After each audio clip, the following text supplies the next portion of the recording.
Powder and Silence. By Aressa. Chapter 1, The Women Who Don't Need Asking. The hooter went at 5:45 and Dot was already on the floor. She moved down the line the way water moves downhill, without apparent decision, without hurry, finding the path of least resistance and taking it. The women were settling in, pulling on their turbans, snapping their overalls at the wrist. The smell of the place hit you differently at this hour, before the day's heat had built, metal and oil and something faintly chemical underneath, sweet in the wrong way, the smell of work that left its mark on you. Dot noted the absences before she reached her station. 3 women down from their usual numbers. She did the arithmetic without stopping walking. "Rennie," she said, passing. Margaret's got her chest again. Rennie didn't look up from where she was wiping down her section of the press with a rag that had seen better days. "Sent word this morning. And the Carter girl hasn't come in. Again. Dot said nothing else. She moved to the end of the line and stood for a moment with her hands in her overall pockets, looking down the length of it, the machinery, the benches, the women finding their rhythms, the particular organized chaos of a shift beginning. She knew this floor the way she knew her own hands. Every stuck mechanism, every draft from the gap in the high window on the eastern wall, every woman's particular way of settling into the work. She had been here since she was 19. 9 years. Long enough that the factory had stopped feeling like a place she went to and started feeling like a place she was from. Ethel Bowen, who was 53 and worked the press 2 stations down, caught Dot's eye and gave her a small nod. Dot returned it. That was enough. She began her first walk of the morning.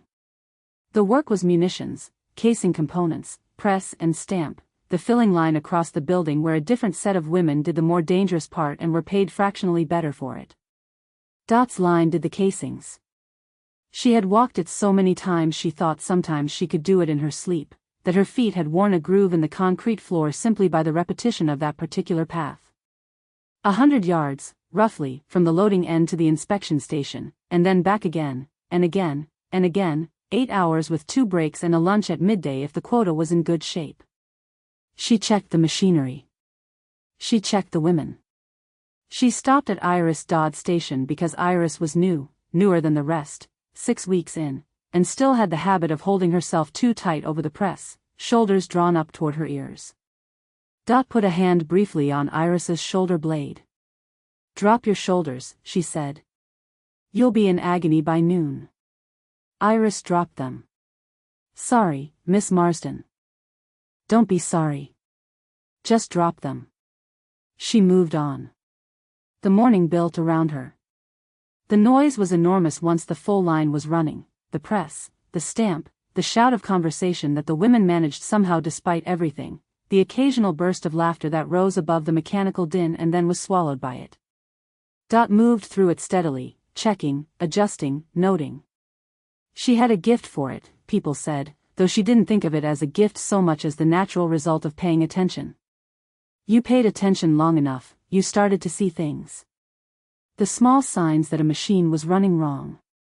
The particular stiffness in a woman's movement that meant something was wrong at home and the work was suffering for it.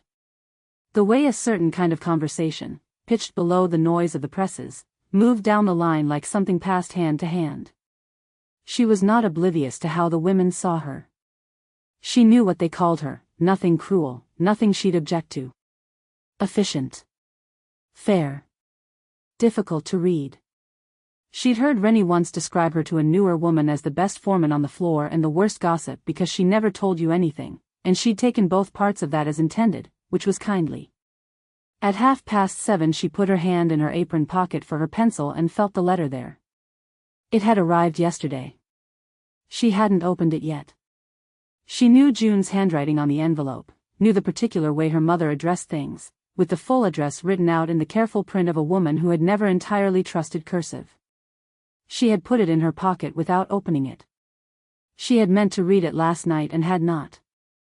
It sat in her apron pocket now, slightly warm from her body heat, folded once across.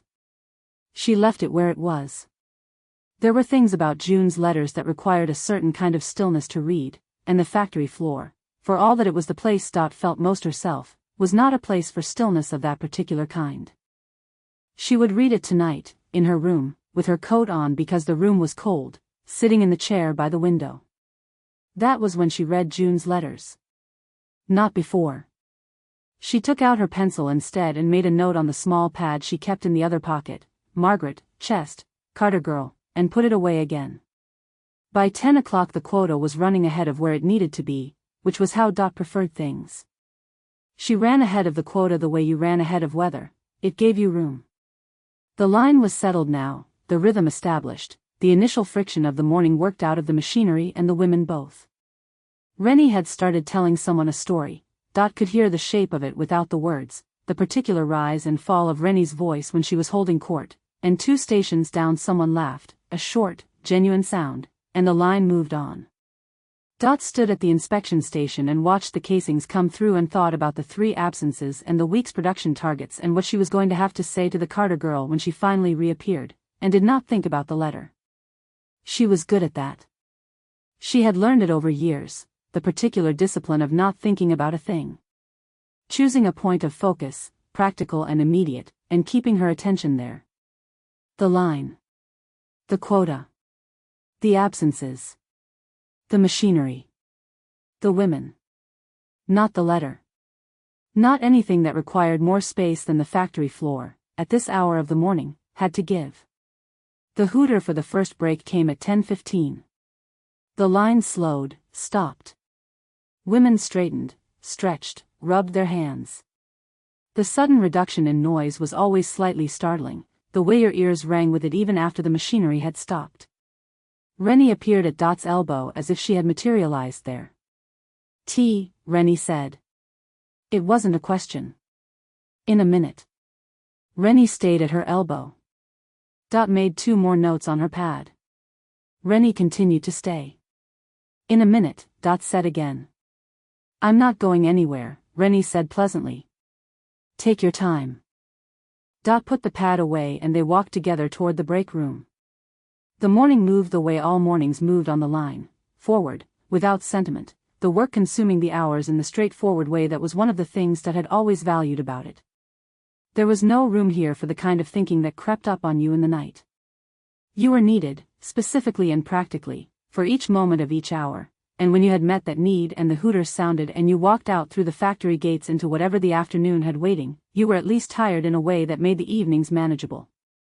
She did not think this consciously. It was simply how the work had always functioned for her. She had not examined it. By the lunch hooter, the line was 3 units ahead of target. Dot wrote it down.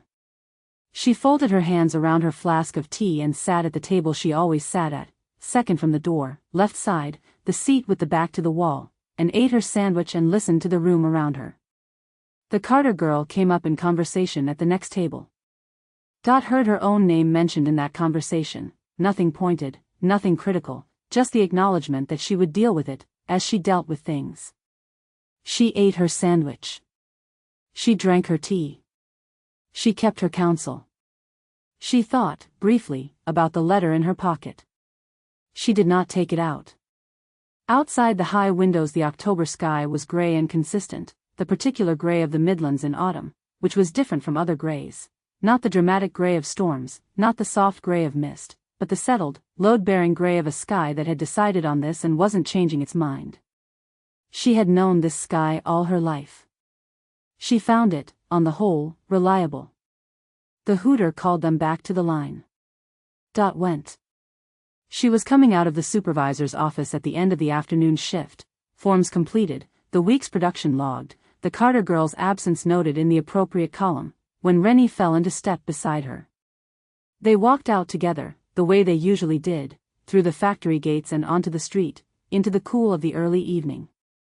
The shift change was happening around them, women coming off, women going on, the particular choreography of it, everyone knowing their part.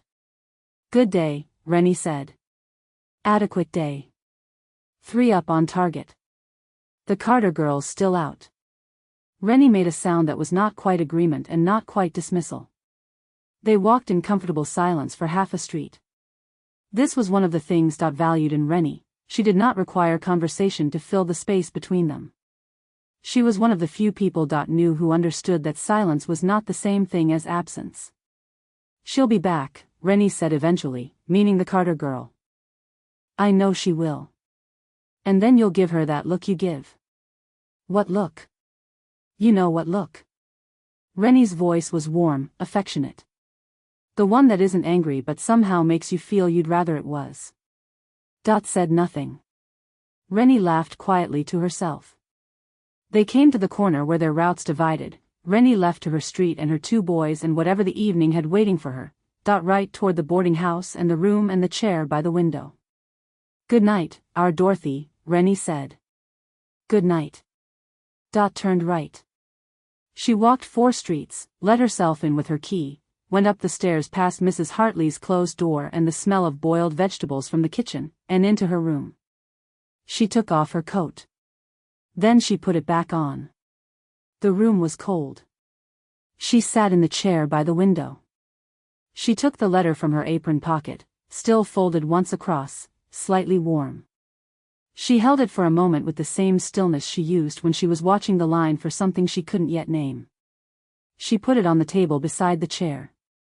She sat for a long time in the chair by the window, the letter at her elbow, unopened. Outside, the street was quiet, the autumn evening settling around the houses. The particular gray of the sky had darkened into something approaching night. She did not turn on the lamp. After a while she got up, went to the small kitchen along the corridor, and made herself a cup of tea. She brought it back to the room. She sat back down in the chair. She drank the tea and thought about the line and tomorrow's quota and what she was going to say to the Carter girl, and was very careful, and deliberate, and quiet. The letter stayed where it was. The night came on around her. She held it steady. Chapter 2, New Arrivals Don't Last. She came in on a Tuesday, which was nobody's fault but didn't help. Tuesdays had a particular quality on the line, not the grinding adjustment of Monday, not the settled momentum of Wednesday, but something between the two that made the women fractionally less patient and fractionally more observant than was comfortable. A new arrival on a Tuesday got looked at more carefully than she might have been on any other day of the week, and there was nothing to be done about it. Dot was at the inspection station when the door from the supervisor's corridor opened and Croft came through with a woman behind him, and the floor did the thing it always did when a new face arrived, a kind of collective adjustment, an almost imperceptible pause in the machinery of conversation, women's eyes moving without their heads following. Dot's eyes moved too. She noted the woman and looked back at the casing in her hand. Then she looked up again. The woman was slight and fair, that was the first impression, with blonde hair pinned neatly under a factory turban that looked as though it had been arranged rather than simply tied. She was dressed for the work, but there was something about the fit of it, or the way she held herself inside it, that suggested she had dressed for the work the way a person dresses for a costume rather than a uniform. She stood a half step behind Croft with her hands folded in front of her and looked at the factory floor with an expression of controlled composure that told, who was good at reading composure, that a great deal was being controlled. Croft said something to the floor at large, the usual, Dot knew it by heart, "New woman, please make her welcome, the line expects full production," and the floor absorbed it with the mild, collective patience of women who had heard it before. The new woman smiled. It was a good smile, warm and direct, the kind of smile that arrived quickly and landed well. Half the women on the floor returned it before they knew they had. Dot did not. She watched Croft deliver the woman to the station 2 down from Rennie's, a gap left by a woman gone to work the filling line for better pay, and watched the woman take in the press, the layout, the materials, with a careful attention that suggested she was memorizing it. Not asking questions. Memorizing. That was interesting. Then Birdie happened. Birdie Noon had a gift for arriving precisely at the moment when a social situation was still fluid enough to be shaped, and she had developed, over her 20 years, very firm ideas about how she liked to shape them. She appeared at the new woman's station before Croft had cleared the floor by 10 feet. "I'm Birdie," she said. "Everyone calls me Birdie. I'll show you how the press works, it's temperamental on the left side, Miss Marsden will tell you the same but I can tell you faster." The new woman looked at Birdie with an expression that shifted, something easing behind the composure, some fraction of the controlled arrangement of her face coming loose, and she laughed. A short, real sound, surprised out of her. "Sylvia," she said. "Thank you. I'd be grateful." Dot made a note on her pad. She moved on down the line. By the afternoon break the floor knew the broad shape of it, Sylvia Cross, from London, come to stay with a cousin in Darley Street and looking for war work. She'd been in clerical before, at a firm in the city, but the firm had closed, something to do with the bombing, something to do with the business going under, the details shifted slightly depending on who was telling it. She was cheerful about all of it in a way that made the women like her immediately, and she listened well, which helped. She asked about the work with a genuine seeming interest that the women who'd been on the line for years found both charming and faintly touching, the way you find touching anyone who hasn't yet understood what they've gotten into. Rennie appeared at Dot's elbow during the break, in the usual way. "The new one," Rennie said. "Cross," Dot said. "Sylvia. Seems pleasant enough." Rennie stirred her tea. "Birdie's adopted her already." "I noticed." "You notice everything. Someone has to." Rennie looked at her. Dot looked at her pad. There was a brief silence of the particularly expressive kind that Rennie was capable of producing without saying a word. "I'll keep an eye on her production numbers," Dot said. "Give her a week to settle." "Generous." "Standard." Rennie made a small sound that was not quite agreement. They drank their tea. Dot did not mention that she had looked up from the inspection station a second time. She did not mention what she had thought in the moment before she had looked back down, which was simply that the woman had a quality she couldn't name from this distance, a particular kind of composure over something else that caught at her professional attention the way a machine running slightly wrong caught at it. Not suspicion. Not yet. Just a noticing. She was good at noticings. She kept most of them to herself. The afternoon shift brought its own rhythms. Dot watched Sylvia Cross work without appearing to watch her, which was a skill she had developed long ago and used frequently. The woman was not incompetent, that much was clear within the first hour. She picked up the press quickly, asked Birdie 2 or 3 precise questions rather than a stream of uncertain ones, and by mid-afternoon was running at a pace that, while not yet up to the line standard, suggested she would get there. What Dot watched instead were the smaller things. The way Sylvia held herself between tasks, a particular straightness, almost like a deliberate arrangement, as though she were placing herself inside the posture.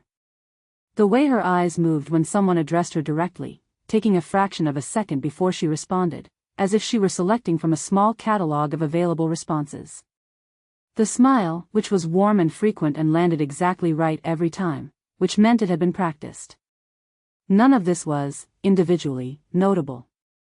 People performed their sociability, that was simply social life. Dot herself performed a particular version of contained efficiency that was not entirely separate from who she actually was but was not entirely identical to it either. What gave her pause was the story. Sylvia had told it at least 3 times by the end of the afternoon, to Birdie, to Ethel, and to a woman named Pat who worked the loading end and had a habit of buttonholing new arrivals. Dot, moving up and down the line, had caught pieces of all 3 tellings, and the pieces did not all match. The firm in the city had closed because of the bombing in one version and because the business had simply folded in another. The cousin in Darley Street was a second cousin in one telling and simply a cousin in the rest. The length of time Sylvia had been in London ranged, across the 3 versions, from 4 years to 6. These were small discrepancies. The kind that most people produced naturally in casual conversation, memory being unreliable and attention being divided. Dot noted them on no pad. She simply registered them, in the part of her mind where she kept things she was not yet ready to draw conclusions about, and moved on.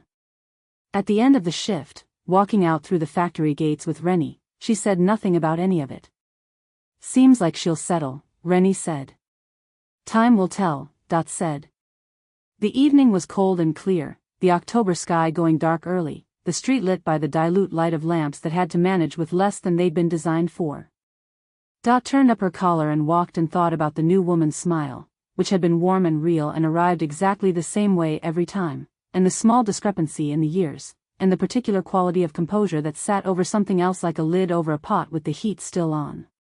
She let herself into Mrs. Hartley's, went up the stairs, and sat in the chair by the window.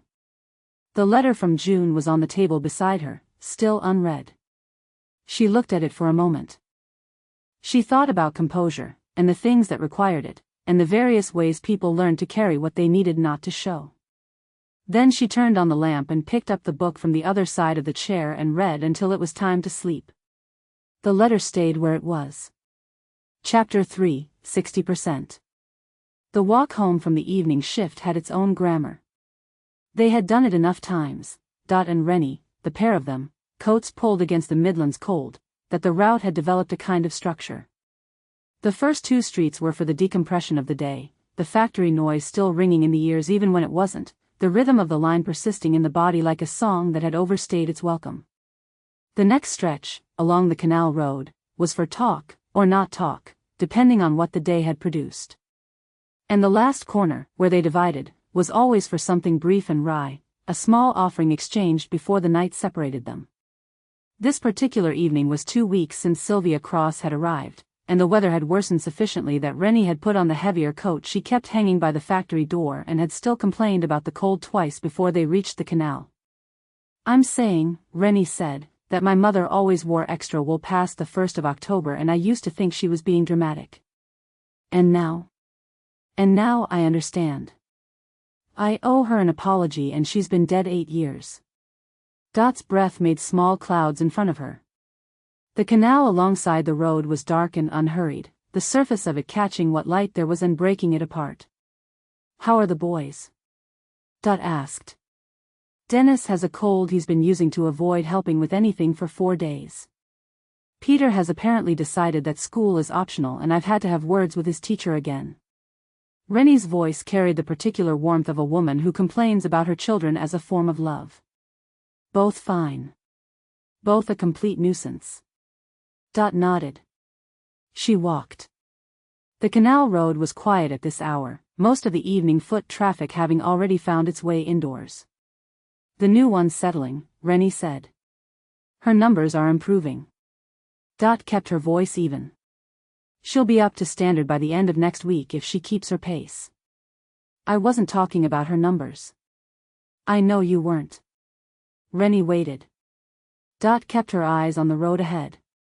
"She's got Birdie round her little finger already," Rennie said, when it became clear that Dot was not going to add anything unprompted. "Not that that's difficult, to be fair to the woman. But still." They had lunch together again today, the 2 of them, in that corner by the window. "Birdie likes her. Everyone likes her. That's rather the thing, isn't it?" Rennie paused, and then with the deliberate casualness that had learned long ago to treat as a warning, "You've been watching her." "I watch everyone on my line." "You watch her differently. She's new.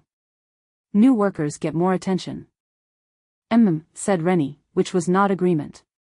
They walked on. The canal made small sounds beside them, water against the stone of the bank, nothing dramatic. Dot put her hands in her coat pockets and kept her pace. The truth, the part of it she was prepared to examine, at any rate, was that Rennie was not wrong.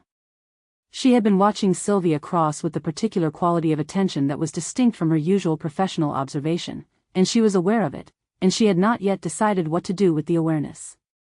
There were now 5 small inconsistencies logged in the part of her mind where she kept things she didn't write down: the years in London, the reason for leaving, the nature of the cousin, the name of the firm, and something else, newer, from this morning, when Sylvia had referred to a neighborhood in London as though she knew it well and then, half a sentence later, had described it with the slightly too precise detail of someone who had looked it up rather than lived in it.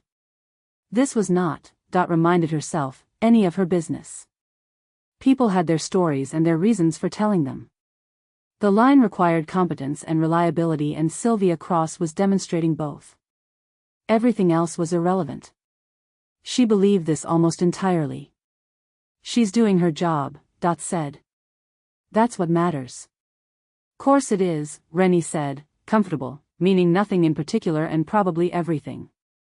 The canal road ended and they turned onto the street that would take them to the corner. A few houses had lights on behind their curtains, the particular amber glow of a winter evening's domesticity, other people's warmth visible from the outside. Dot noted them in passing. She had been noting them for years, from this street on the walk home, and had never quite examined what she thought about when she did. They came to the corner. "Before I go," Rennie said, reaching into her coat pocket with the air of someone producing something carefully preserved. She handed Dot a paper bag, small and slightly crumpled. "Peter won a toffee at school last week, apparently. He says he doesn't like toffee anymore. I don't know when that happened." Dot took the bag. Inside was a single toffee wrapped in cellophane. "Tell him thank you," Dot said. "He'll be pleased." Rennie turned up her collar against the cold. "Good night, our Dorothy. Eat something that isn't a sandwich tonight, if you can manage it." "Good night, Rennie." She watched Rennie go, the quick, solid walk of a woman with somewhere to be and people depending on her being there, and then turned toward her own street. The letter from June had been on the table beside the chair for 12 days now. This morning, another envelope had arrived in the slot of Mrs. Hartley's front door, same handwriting, the full address printed in that careful way. 2 letters from June, now. The second one sat on top of the first on the table beside the chair. Dot walked home. She let herself in, went up the stairs, sat in the chair with her coat still on. The toffee from Peter Taft was in her coat pocket. She looked at the 2 envelopes. She picked up the top one, the new one, the second, and opened it. June's handwriting unfolded in the lamplight, the familiar looping print, larger than it needed to be. The letter was, as always, a series of practicalities arranged around an absence that occupied more space than anything June actually said. The heating.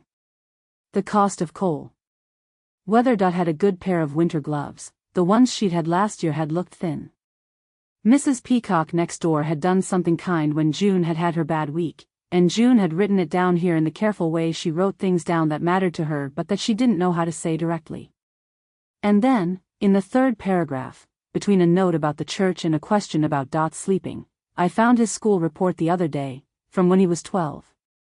I don't know how it got into the box in the wardrobe. He never could do his arithmetic. I'd forgotten that. Funny, the things you forget." Dot read the paragraph once and then read it again. She folded the letter with the careful, precise fold she always used. She set it on the table beside the chair, on top of the first envelope, which she had still not opened. She sat with the toffee in her coat pocket and her hands loose in her lap and the lamp making its small warm pool of light against the dark room, and she thought about a school report in a box in a wardrobe, and the arithmetic that had never come easily, and the particular quality of a thing remembered not because you chose to remember it but because you found it, unexpectedly, in a box where it had no business being. She did not cry. She never did, on these evenings. It wasn't that she couldn't, it was more that the grief had, over time, taken on a different form, not the sharp thing it had been in the first year but something older and quieter and more structural, like a weight she had learned to carry by distributing it evenly across everything she did. The line ran better when she was on it. The women trusted her. The quota held. These things were true because she had made them true, and she had made them true because making things true was the only kind of work, in the end, that made the evenings manageable. She unwrapped the toffee and ate it. It was very sweet, and slightly stale, and she sat in the lamplight and ate it slowly, and thought about a boy who had been 12 once and bad at arithmetic, who had never grown old enough to get better at it, and who had had a sister who was very good at it and had never once helped him with his sums, and she held that thought with the same careful, even distribution that she held everything else, until it had settled to a weight she could carry again. Outside, the Midlands night was cold and ordinary. Inside the room the lamp burned. Dot sat. After a while she turned off the lamp and went to bed. She left the first letter unopened. She had a feeling, growing quietly in the way that her feelings always grew, not announced, not dramatic, just present and then more present, that she would need a certain kind of stillness to read the first letter, a stillness she didn't quite have yet. It would come. Things generally did, if you waited without forcing them. She slept. Chapter 4, the story with different details. A week passed. Then another. Sylvia Cross had now been on the line long enough to be unremarkable, which was its own kind of remarkable. The floor had a way of absorbing people, grinding away the initial strangeness of a new face until the face became simply part of the pattern, background familiar, and it had begun to work on Sylvia. She was up to speed on the press. She had learned which machines were temperamental and on which days. She had found her place in the lunchtime seating arrangements, which on a factory floor were as fixed and politically significant as anything in Parliament. She had also told the story of herself, in various configurations, to most of the women on the line. Dot had heard 4 versions now. She had not been collecting them deliberately. They simply arrived, as things did when you moved up and down a line all day, fragments catching in the net of her attention whether she wanted them or not. In the version for Ethel, reliable, settled Ethel, who had her own history of hard times and received Sylvia's with the steady nod of a woman who'd heard worse, the firm in London had closed because of the Blitz, a direct hit on the building, terribly sudden, all the records gone. In the version for Pat, who worked the loading end and whose curiosity ran on a short lead, it had been the business going under, finances rather than bombing, the owner had made some poor decisions and the staff had simply arrived one Monday to find the doors locked. For Birdie, who had asked with her usual combination of warmth and complete absence of tact, there had been a reorganization, some government thing, and Sylvia had found herself without a post and had thought, well, why not the Midlands? There's more useful work to be done here than anything I was managing in London. And this morning, for a woman named Vera at the next station, who was quiet and curious in a way that got further with people than Pat's more direct approach, Sylvia had mentioned the bombing again, but the building had been damaged rather than destroyed, and she had simply felt, after all of it, that she needed somewhere different. 4 versions. None of them, individually, unbelievable. All of them slightly wrong in different directions. Dot noted this with the same even attention she brought to a machine that was running a fraction off its usual rhythm. She did not know yet what it meant. She was patient about not knowing things. She had learned that certainty arrived in its own time, and that pushing toward it produced worse results than waiting. What she watched instead was the other version of Sylvia, the one that wasn't the story. It came out in pieces, through the ordinary friction of a long working day, small moments when the performance had no audience or simply wasn't worth maintaining. The way she moved when she forgot to move carefully, quicker, more direct, less of the soft deliberateness that characterized her public manner. The way she talked to Birdie, which was warmer and less edited than the way she talked to almost everyone else, some of Birdie's uncomplicated effect transferring itself across the space between them. The occasional moment when she was absorbed in the work, genuinely absorbed, frowning slightly, working something out, and her face did something unguarded and concentrated and briefly, entirely real. These moments were short. She always caught them, or seemed to.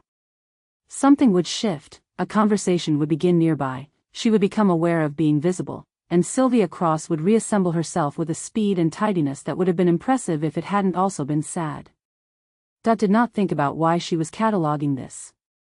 She filed the observation with the others and moved on. The moment that changed the quality of her attention happened on a Thursday afternoon, near the end of the shift. Birdie had done something.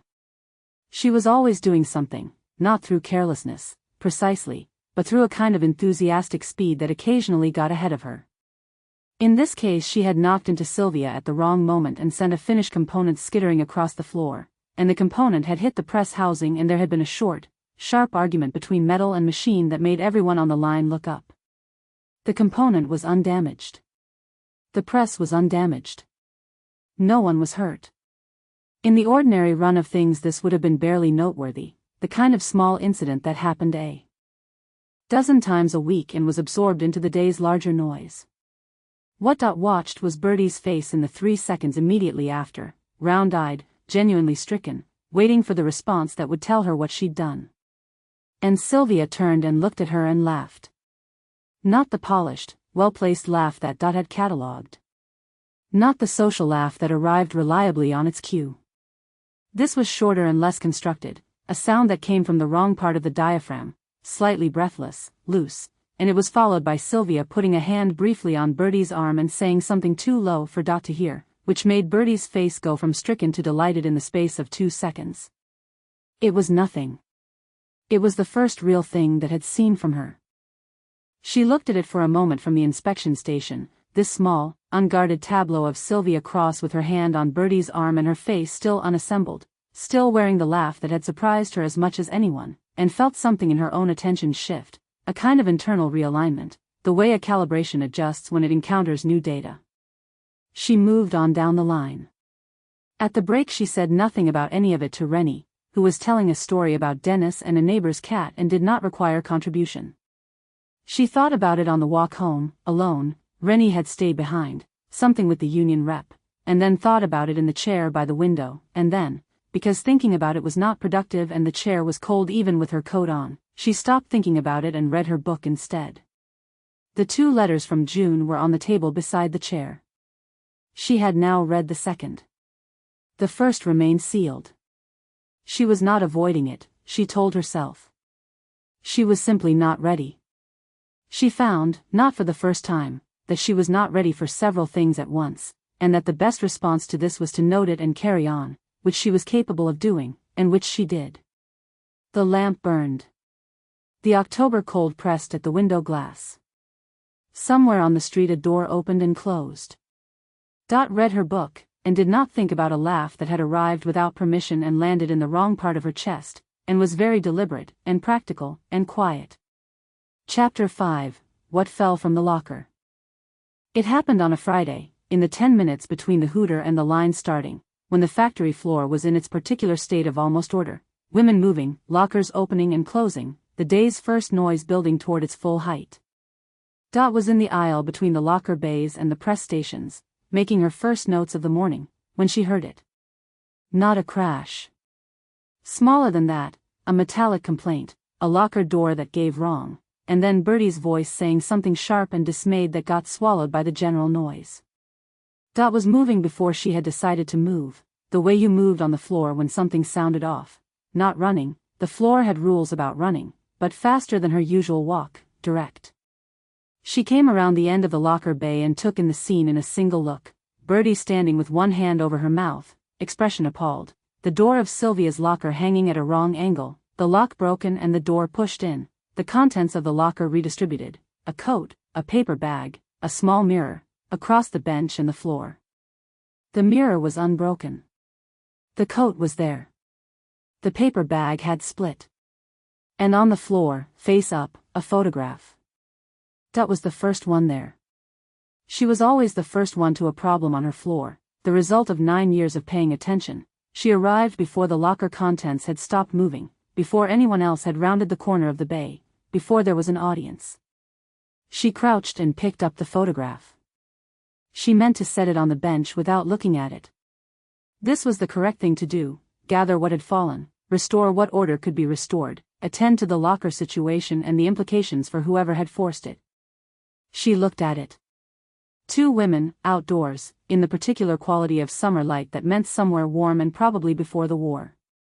One of them, the taller one, the one slightly closer to the camera, was unmistakably Sylvia, though a different Sylvia, hair loose, not pinned, the controlled arrangement of her face entirely absent, laughing at something just outside the frame with an openness that Dot had seen only in that one unguarded moment with Birdie last week. The other woman was darker, shorter, her face turned partly towards Sylvia. They were not touching, but the distance between them was not the distance of acquaintance. It was something else. It was the distance of 2 people who had chosen it, for this moment, because someone was watching. Dot looked at the photograph for one long moment. It was long enough to understand what she was looking at. Long enough to understand what it meant for the person it belonged to. She put it in her own apron pocket. She was standing with Birdie's broken locker door in her hands, examining the lock, when the other women began to arrive around the corner. "It's all right," she said, before anyone could speak. "Lock's been forced, somebody's had at it in the night, probably.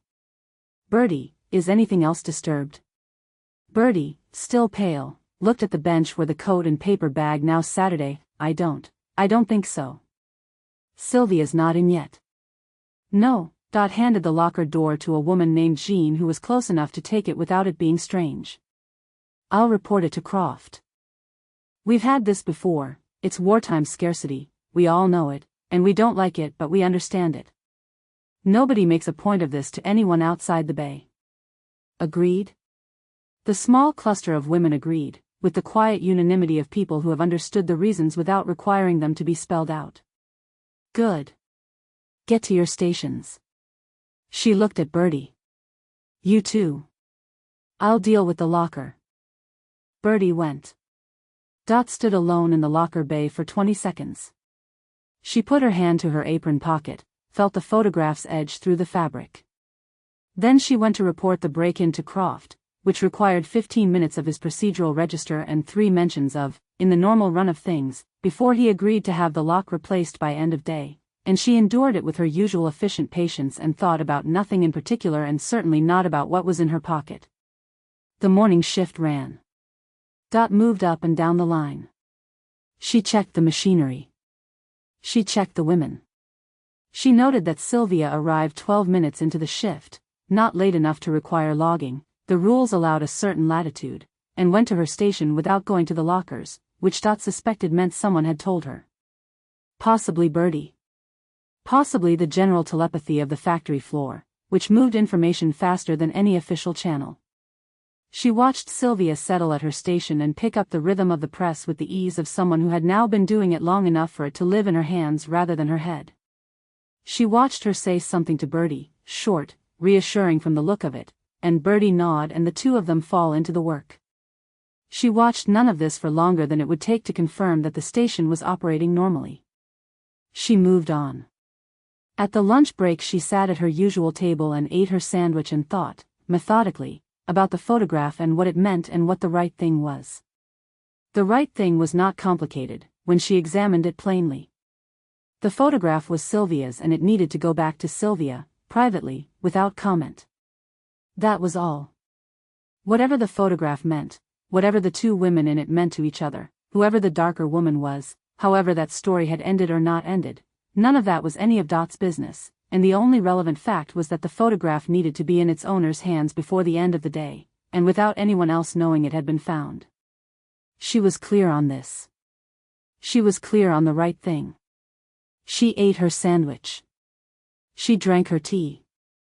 She did not think about the quality of Sylvia's face in the photograph, which had been different from anything she had seen on the factory floor, not the performed warmth, not the unguarded laugh, not the controlled composure, but something else entirely, something earlier and less defended than any of those, something that looked like a version of a person before she had learned to arrange herself. She did not think about this at all. The afternoon shift ran the way afternoon shifts ran, and the hooter sounded at the end of it, and the women began to move toward the lockers and coats and the end of the day. Dot made her final notes and logged the production figures and exchanged a few words with Croft about the repaired lock, which had been done, which was one thing correct. She did not find the opportunity in the last part of the shift, or the going out, or the first part of the dispersal through the factory gates. She had not expected to. These things required the right conditions, no audience, no moment that would make the exchange strange by the attention it drew. She had been patient about timing for 9 years. She could manage one more evening. She went home. She sat in the chair. She took the photograph from her apron pocket and held it in the lamplight and looked at it for the last time. 2 women. Summer. The distance between them. She put it face down on the table beside the chair. Tomorrow she would find the way to return it. The thing was simple. The doing of it would require care, and timing, and the particular kind of quiet management at which she had no equal on the factory floor. She was good at keeping things safe. She went to bed. She did not sleep for some time. Chapter 6, The Thing That Is Understood. Dot found the moment on Saturday morning, in the first break. It had required waiting, and the waiting had required its own discipline, not the familiar discipline of not thinking but the more active kind, the kind where you had to keep attending to everything else with full precision while also tracking the conditions for a specific thing that could not be forced and could not be announced. The conditions, when they arrived, were unremarkable. Sylvia was the last of the women to go through to the break room, having finished a point in her work she apparently didn't want to leave before completing. The bay was emptying. Dot, who had made a reason to be at the lockers, a form she'd left in her own, she had the form in her hand, was there when Sylvia passed. Not alone. Not quite. Jean was at the far end of the bay, collecting her flask. But Jean had her back turned, and Jean was, in Dot's 9-year assessment, a woman who understood that some exchanges required not being witnessed. She had understood this consistently and reliably for the 3 years Dot had known her. Dot took the photograph from her apron pocket. She held it out, face down, without looking at Sylvia. The way you hand someone something without making it into an event. A pause. Short. The length of a decision. Then Sylvia's hand, and the photograph moved from Dot's hand to hers, and that was all. Dot turned to her locker, found the form she had not left there, checked another form instead, and gave Sylvia the time she needed to put the photograph wherever she needed to put it. She heard nothing, not a sound from Sylvia, not a question, not the reflexive social noises people made when something happened to them unexpectedly. Nothing. When Dot closed her locker and turned, Sylvia was gone. Jean's back was still turned. Jean picked up her flask and went through to the break room without looking around. Dot followed at her usual pace. She spent the break talking to Rennie about a machine that was running unevenly, a genuine conversation, a genuine problem, something she had noted that morning and needed to log, and was entirely present in it, her attention on the machine and what Rennie had felt in the vibration of her press station yesterday. She drank her tea. The break room noise was its usual Friday through Saturday compound of the tired and the still managing. She did not look for Sylvia. She was aware, without looking, of exactly where Sylvia was in the room. This awareness had been there since Tuesday.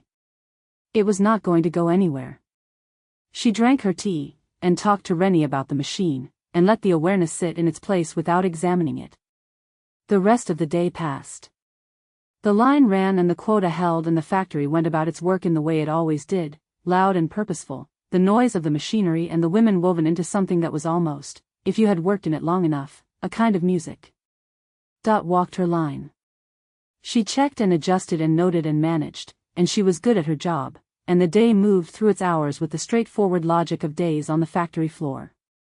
What had changed was something in the atmosphere between them. Not a visible thing. Nothing you could have pointed to from across the room, nothing that would have registered to anyone who wasn't paying the particular quality of attention that Dot paid and, she was beginning to understand, that Sylvia paid in return. But it was there. A difference in the weight of the silences when they were in proximity. A difference in the quality of the space between them when they passed each other on the floor. Rennie felt it. Dot was certain of this without knowing how she was certain. Rennie had not said anything. Would not say anything, not yet, possibly not ever, which was the gift of Rennie, but there was a quality to her stillness when Dot and Sylvia were in the same part of the floor that was the particular stillness of a woman choosing not to look. Birdie, who had no such gift for chosen stillness, looked freely and frequently and with an expression of uncomplicated interest that Dot found both endearing and exasperating in equal measure. She had said nothing pointed, which was unusual for Birdie and suggested either unusual discretion or that she simply hadn't yet found the words, which was also possible. The hooter went at the end of the shift.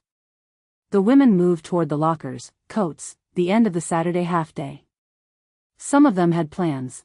Dot heard the shape of them in passing, a trip to see family, a trip to the pictures, a Sunday that would or wouldn't hold what they needed it to hold. She was at the end of the line.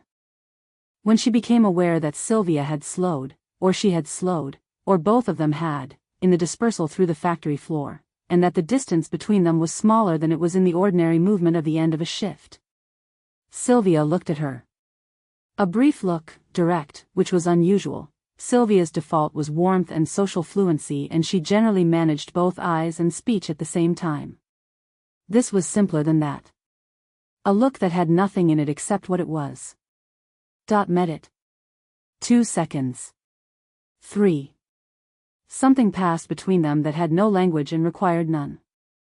Then they were both moving again, in the general direction of coats and home and the weekend, and the factory floor continued its dispersal around them, and Birdie went past saying something about her mother's cooking and whether anyone wanted to swap sandwiches on Monday, and Jean went past without looking at either of them, and Rennie appeared at the corner of Dot's vision and then tactfully moved to a different trajectory. It was not a moment that could be described to anyone. It was, possibly, the most significant thing that had happened to Dot in several years. She walked home in the cold October afternoon and let herself into Mrs. Hartley's and went up the stairs and sat in the chair. The photograph was not in her pocket. The 2 letters from June were on the table beside the chair, the second read, the first still sealed, and the lamp was not on, and the room was cold, and she sat in the cold with her coat on and let the significance of the day settle into her without trying to name it or manage it or decide what to do about it. She had understood something. Sylvia had understood something. No words had been exchanged and no words were needed, which was, she thought, as she sat in the cold room in the early dark of October, possibly the first time in her adult life that she had found herself in a situation where no words were needed and the absence of them was not a lack. Outside the window the street was going about its Saturday afternoon in the usual way. Inside the room, Dot sat. She did not know what happened next. She was accustomed to not knowing, she had spent years not knowing, and the not knowing had been manageable because the things she didn't know were safely outside the perimeter she'd built around herself, and she could afford not to know them. This was inside the perimeter. This was the first thing in a very long time that had gotten inside the perimeter without her noticing until it was already there. She sat with it. The cold held the room. The dark came on. The street outside went about its ordinary business. Dot sat in the changed quiet of a life that had shifted by a small and enormous degree, and let the evening settle, and was very still. Chapter 7, The Good Seat. It started on a Monday. The weekend had passed the way weekends passed when you lived alone in a rented room with a landlady who kept to herself and a street that had its own business to conduct without you, quietly, and with a certain amount of looking out of windows, and a walk on Sunday afternoon that she took to nowhere in particular along the canal road, partly for the air and partly because she found, at this time of year, that moving was preferable to sitting still. She had thought about the line.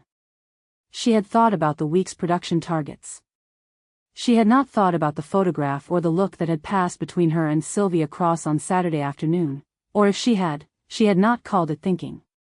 She was at the factory by 5:40, which was earlier than usual even for her.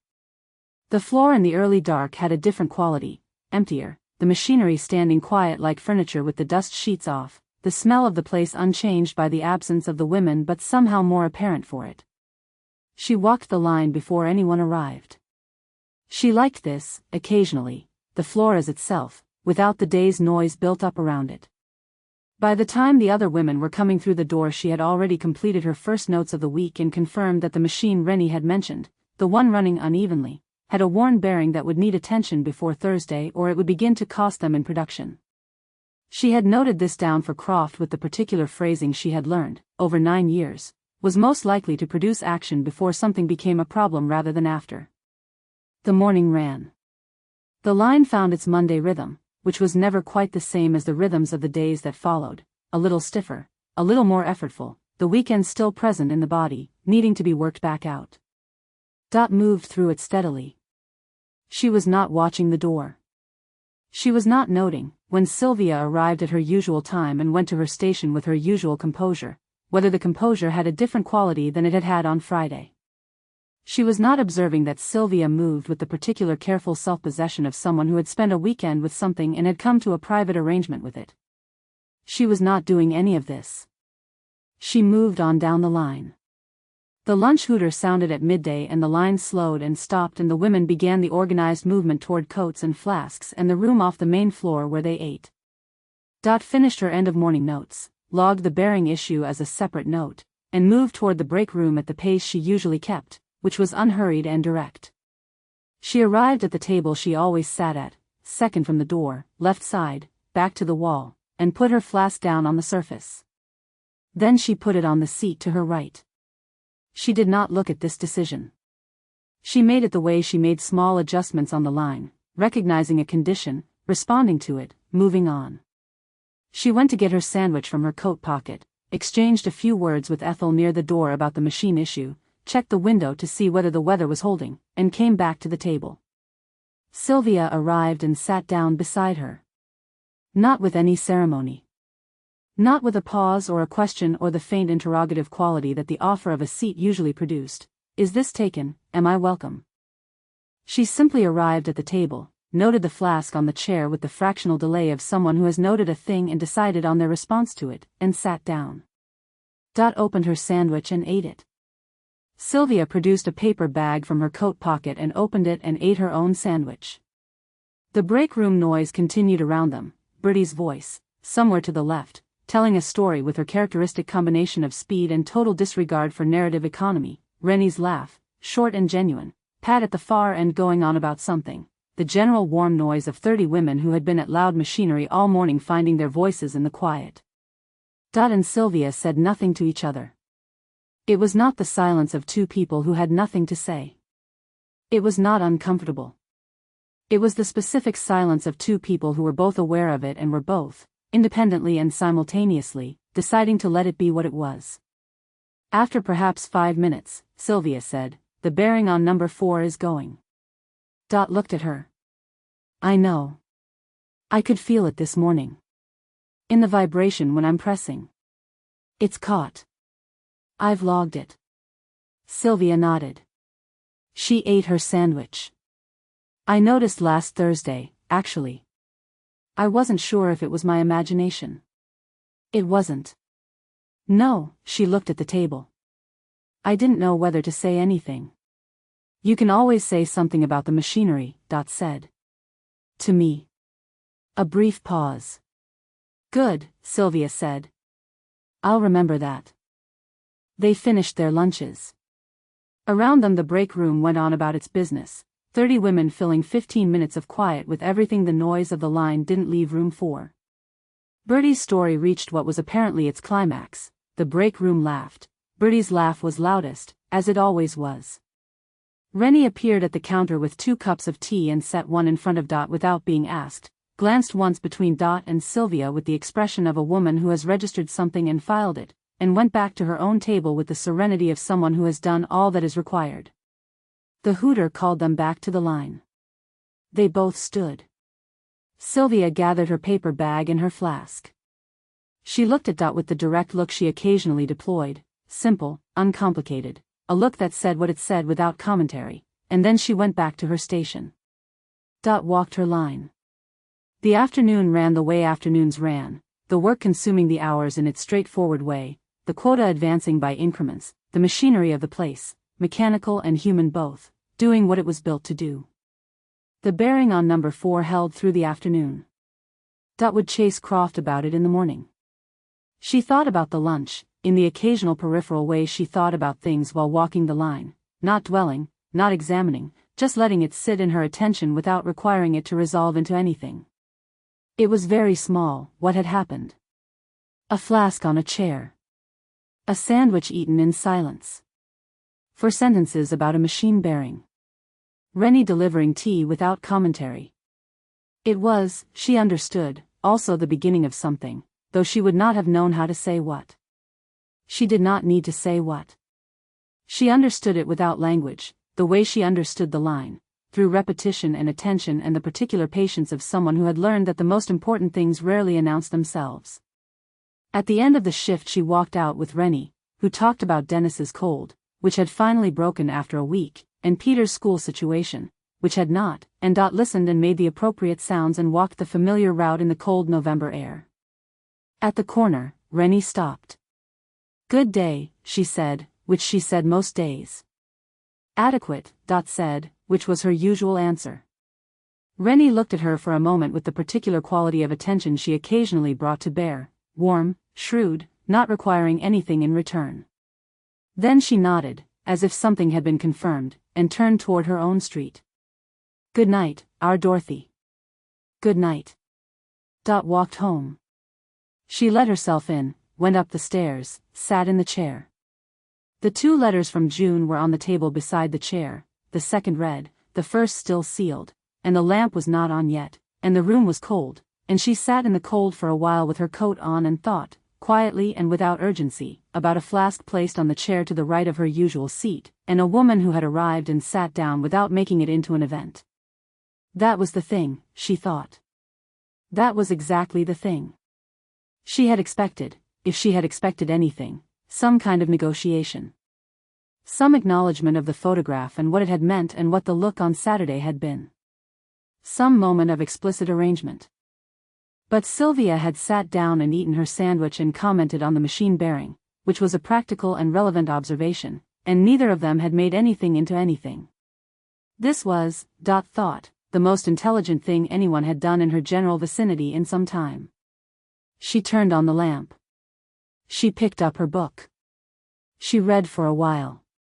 Then she put the book down and sat in the lamplight, not reading, just sitting, in the way she sometimes sat on evenings when the day had been more than she could quite process in transit. Outside, November had settled over the street like a decision. The room was cold. The lamp was warm. Dot sat in the small warm circle of it and let the week begin. Chapter 8, Phyllis Knows. Phyllis Oakes had worked at the factory since before the war. This was not unusual, several of the women had, but in Phyllis's case the years had accumulated into something that functioned less like tenure and more like institutional memory.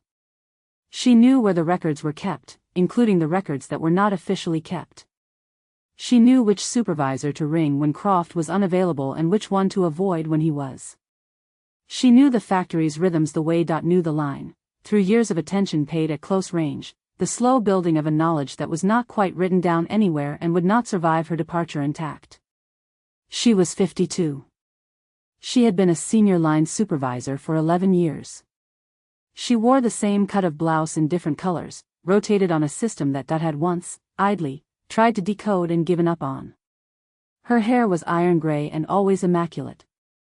She communicated approval through the absence of criticism, which on a factory floor was a more efficient system than it might appear. Dot respected her.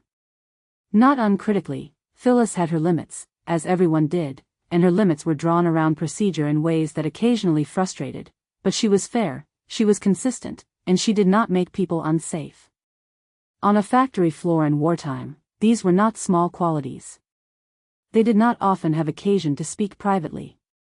The factory's hierarchy made most of their interactions official: production reports, incident logs, the occasional review that Croft was technically supposed to conduct but which Phyllis usually handled because Croft's reviews produced paperwork rather than outcomes. They were not friends. They were something more workable than that. Phyllis appeared at the door of the small office off the main floor on a Thursday morning, 2 weeks into November, when Dot was in there completing the quarterly production summary that she had been intending to complete for 4 days and had finally found 40 minutes for. She appeared without knocking, which was Phyllis's prerogative, and closed the door behind her, which was less usual. Dot looked up. She put her pen down. Phyllis crossed to the window that looked out onto the main floor and stood with her hands clasped in front of her and appeared to look at the line for a moment. The posture was conversational, unconcerned, merely looking, but Dot had worked with her long enough to know that Phyllis never looked at anything without a reason. "Production's holding well," Phyllis said. 3% ahead of month target. "Good." A pause. She appeared to watch the line. "I've been here long enough to have worked with a good many foremen." Dot waited. "The best ones," Phyllis said, still looking at the line, "are the ones whose women would walk through a wall for them. Not because they're told to. Because they choose to." She paused. "You have that. You've had it for some years." "Thank you," Dot said, keeping her voice even. "It comes from trust. The women trust you because you keep their confidences. What stays on your line, stays on your line." Another pause, longer. "That's a quality that extends in both directions, of course. A foreman who can be trusted to keep confidence is also a foreman whose own affairs are safe." Dot was still. Phyllis turned from the window. She looked at Dot with the look she used when she wanted someone to understand something she was not going to say out loud, the slight excess of attention, the fractional extension of the moment beyond what was comfortable. Dot met it. "I've worked in this factory for a great many years," Phyllis said. "I know what I know. I have always considered it important to know exactly which things are my concern and which things are not." A brief pause, precisely placed. "Productivity is my concern. The well-being of the women on the floor is my concern. Anything that threatens either of those things is my concern." She picked up the production report from the edge of the desk, glanced at the figures, set it back down. Anything that doesn't threaten either of those things is not. The silence lasted perhaps 3 seconds. Understood, Dot said. Phyllis moved to the door. She had her hand on the frame before she said anything else, and when she did it was in the tone of someone noting a practical matter. Number 4 press bearing was replaced yesterday. I confirmed with maintenance this morning. The machine is running at full tolerance. She looked at Dot. Good report. Thank you, Dot said. Phyllis left. The door closed, not quite quietly. Dot sat in the small office for a moment with her pen in her hand and looked at the production summary on the desk in front of her. Then she looked at the line through the window, where the women were moving and the machines were running and the work was doing what it always did. She thought about what Phyllis had said. She turned it over once, examining it the way she examined things that required examination, carefully, without hurry, giving it the space to mean what it meant. Phyllis knew. She had known, from the sound of it, for some time. And she had come into this office on a Thursday morning to say, in the oblique and deniable language of a woman who had survived 11 years as a senior supervisor by never saying anything that could be directly quoted against her, "You are safe on my floor." It was the closest thing to a blessing that authority had to offer. Dot was not a woman who was easily moved. She had learned this about herself over years of being the person in the room who did not show what she felt, who kept things at the precise and practiced distance required to keep them manageable. She had learned it as a discipline first, and now it was closer to a feature of her character, the way the bones of the face eventually become the face. She was, in this moment, moved. Not visibly. She sat in the small office with her pen in her hand and her expression at its usual even register. But something in the interior of her, in the load-bearing structure of how she had been managing things, shifted very slightly, the way a building shifts when something that was pressing against one of its walls from the outside is quietly, without ceremony, removed. She picked up her pen. She finished the production summary. Then she went back to the floor, and checked the machine bearing on number 4, and found it running cleanly and smoothly for the first time in 3 weeks, and made a note of this with the particular satisfaction of a practical problem resolved, and moved on down the line. She did not mention the conversation with Phyllis to Rennie. She did not mention it to anyone. Some things could not be shared without losing the quality that made them what they were. This was one of them. It would sit in the part of her that kept the things that mattered, safe and unexplained, for as long as it needed to be there. She thought, walking the line in the cold November afternoon, that there might be more of the world that understood than she had allowed herself to believe. She kept the thought for a moment. Then she put it away and checked the next station, and the next, and the work went on. Chapter 9, Staying Late. It was Sylvia's move. Dot understood this clearly. She had not engineered it, had not even thought about it in those terms until it was already happening, Sylvia appearing beside her as the end-of-shift dispersal began, falling into step with a naturalness that suggested she had considered this in advance and decided that the most effective way to do it was as if she hadn't. It was, Dot thought, rather well executed. She recognized good management when she saw it.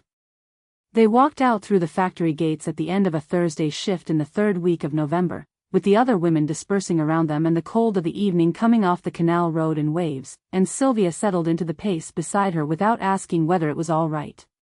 Without making it a question. Birdie, who had been putting her coat on in the doorway and had witnessed Sylvia fall into step with Dot, said loudly and to no one in particular, "That's nice, the two of them going the same way." And then, apparently realizing this required clarification, "I mean it's nice when people go the same way. When the route suits. You know." Neither Dot nor Sylvia acknowledged this. Birdie watched them go with an expression of transparent satisfaction that she made no attempt to conceal, and went off to find Rennie to tell her that Sylvia and Dot had walked out together, which Rennie received with the brief, settled nod of a woman who has been expecting to hear this for some time. Dot did not slow or alter her direction. She walked her usual route. The first street passed in silence of the comfortable kind, or perhaps not comfortable exactly, she thought, because comfort implied nothing at stake, and there was something at stake here that she was aware of, a slight pressure in the air between them, like weather. But it was not an uncomfortable silence. It was the silence of two people who had established, through a series of small wordless agreements, that they did not need to fill the space. "Do you always go this way?" Sylvia asked, as they turned onto the canal road. "Yes. It's longer than the main road." "A bit." Sylvia looked at the canal as they passed along its bank, the dark water, the stone, the bare trees that ran along the far side in a line. "I like it," she said. "The other way is all lorries. That's why I go this way." "Of course." She said it without irony, a statement, not a reproach. An acknowledgement that this was a thing that had arrived at through the ordinary process of deciding what she preferred. They walked on. The canal was dark and unhurried beside them, the same water that had been there through every evening that had walked this route, patient and indifferent and somehow companionable for it. "How long have you lived at Mrs. Hartley's?" Sylvia asked. 7 years.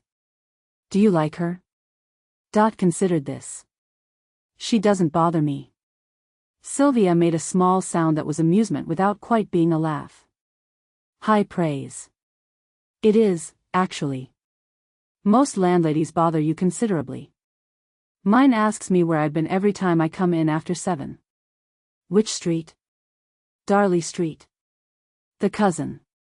She said it with a faint pause before the word, not ironic, but aware. As if she were noting, for both of them, that the cousin was the official story and that the official story was what it was. Dot let this sit. "You could tell her you were at the pictures," she said, after a moment. "I could." Sylvia glanced at her, brief. "I don't always want to tell her things." "No," Dot said.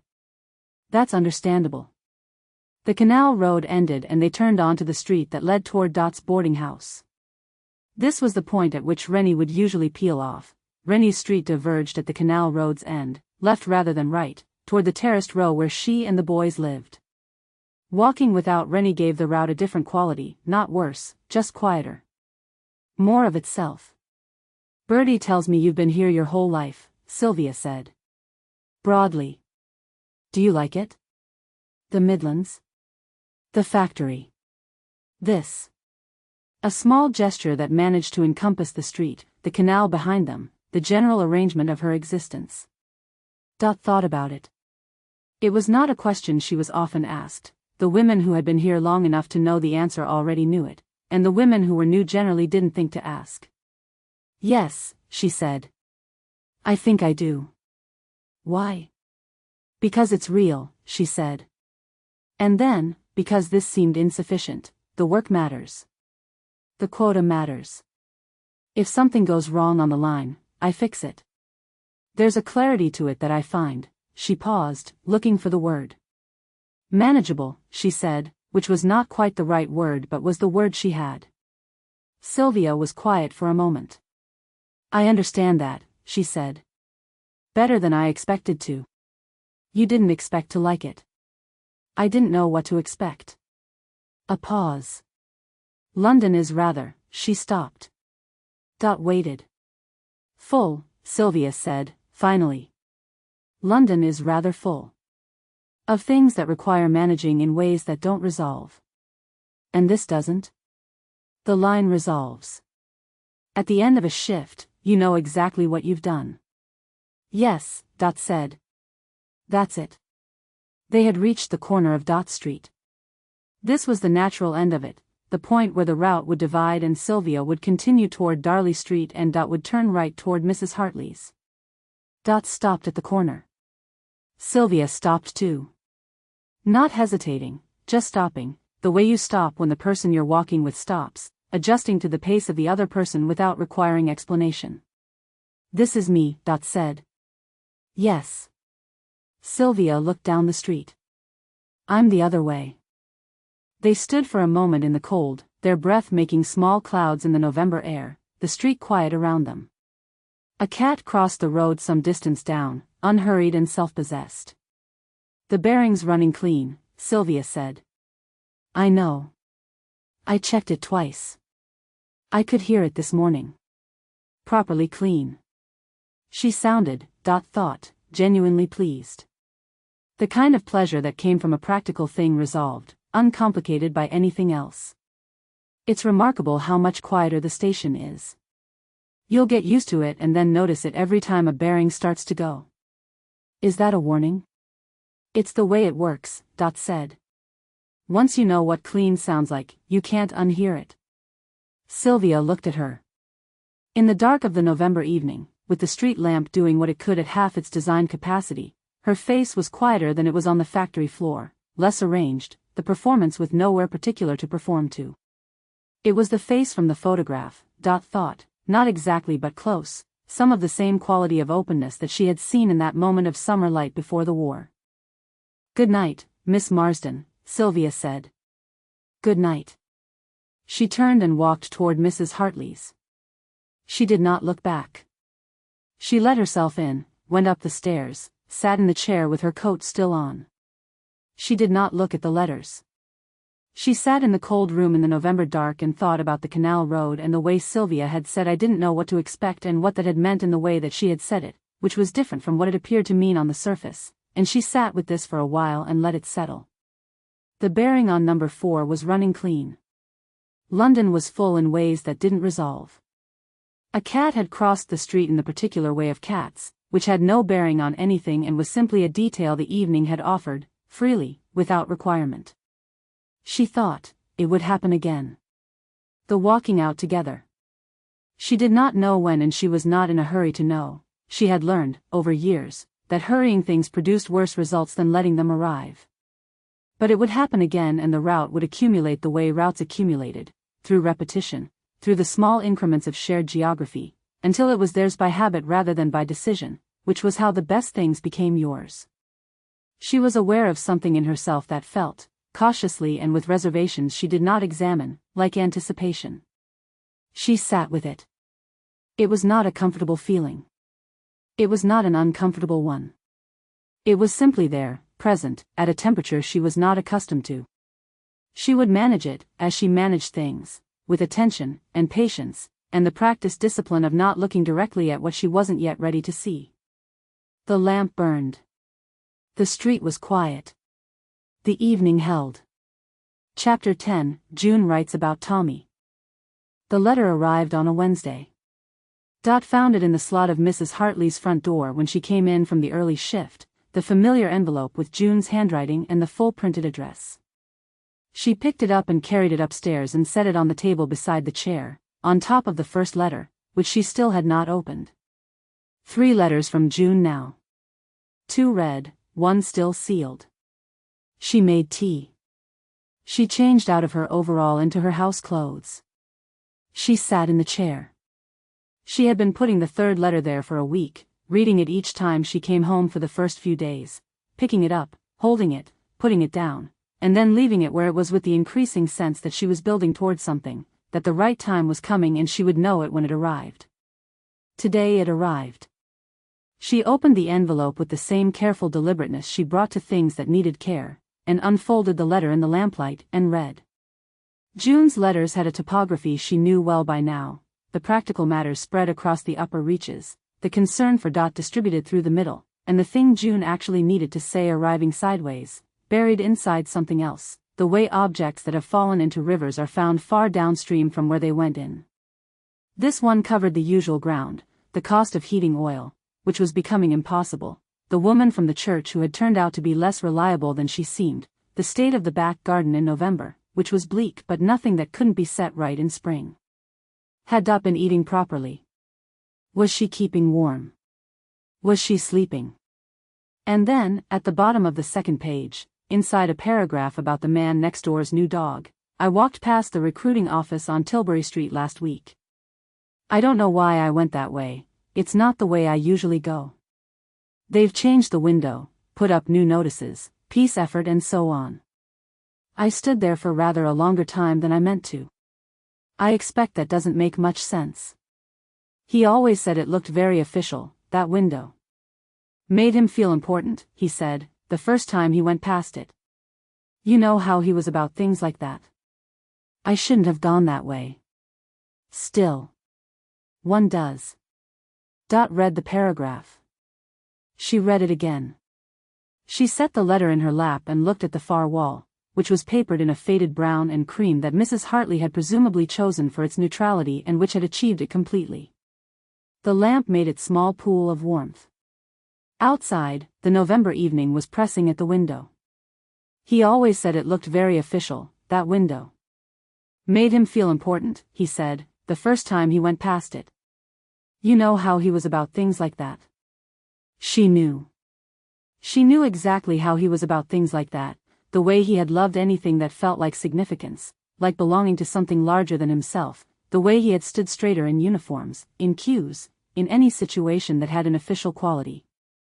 It had driven her quietly mad at 17, 18, when she had understood better than him what significance of that kind usually cost, and she had never said so, and now she could not say so, and now it was only June who stood too long at recruiting office windows on streets she didn't usually take, not making sense of it to anyone, just standing. She did not cry. She sat in the chair with the letter in her lap and the lamp and the brown and cream wallpaper and the November dark at the window, and she let the paragraph be what it was, which was June's most direct reference to Tommy in 18 months of letters. He always said. You know how he was. June never said his name in the letters. Dot had understood, gradually, over the months of reading them, that this was not avoidance but something more like preservation, as if naming him might use something up, were the word thinner each time it was spoken, and June was being careful with it, rationing it for some occasion she had not yet identified. Dot understood this in the way that she understood things she had not decided to understand, because it was the same thing she did. She had not said his name aloud since the week of the telegram. Not to Rennie. Not to anyone. She had said brother, had said my brother, had let the shape of him occupy the word without filling in what should have been inside it. And each time she had done this she had felt the same thing, that she was keeping him safe by keeping him still, that saying his name aloud was the thing that would make it finally, permanently true, and so she had not said it and June had not written it, and between them they had maintained a careful, mutually respectful fiction that the word was simply not required. It was required. She knew that. It was simply that knowing and doing were different operations, separated by a distance she had not yet found a way across. She folded the letter, careful folds, first across, then down, and set it on the table. She sat. The room was cold and the lamp was warm and the street outside was going about its ordinary November business, and Dot sat in her chair with her hands loose in her lap and thought about a boy who had liked the look of official windows and felt important standing in queues, who had been 22 when it happened and would have been 26 now, would have been something by now, would have been someone's friend or husband or perhaps simply still a brother, coming in the back door with his usual disregard for the bell, dropping things on the kitchen table, making too much noise on the stairs. She stayed with this for a while. Then she made more tea, because this was what she did when she was staying with things, and she sat with the tea and the lamp and let the evening move around her without requiring her to move with it. The first letter was still sealed. 3 letters from June, and the first still unopened. She looked at it on the table, familiar now in the way of objects that have been in one place long enough to acquire a presence. She knew June's handwriting on the envelope. She knew the careful print of the address. She did not know what was in it.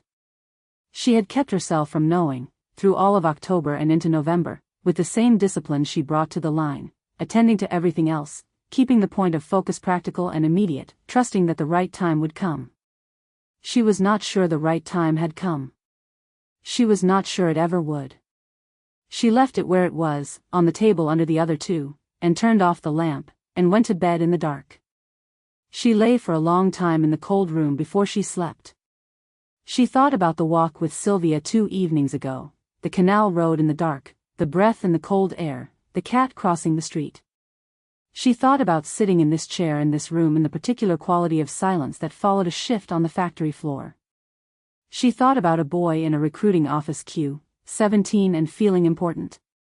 The name was there, in the dark room, the way it was always there, present and unspoken, taking up the exact amount of space that a name takes up when you have not said it in years.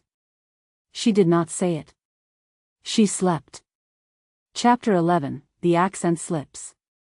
It started with Croft. This was not unusual. Most things that generated friction on the floor could be traced back, through 2 or 3 intermediate steps, to Croft, but it was particularly Croft on this occasion in the specific sense that the problem was entirely procedural, which was the kind of problem Croft was best equipped to produce. He had found something in the monthly production forms. A categorization error, a batch of casings logged under the wrong component number, which would require the afternoon's records to be re-entered, which would put the week's running total into a discrepancy with the monthly summary that would then require a supplementary form, and the supplementary form would need to be signed by both Dot and Croft would not be available until Friday because he had meetings. Dot had identified the error herself on Wednesday morning and had told Croft about it on Wednesday morning, with a solution that would have resolved the discrepancy by end of Wednesday and required no supplementary form. Croft had not acted on this.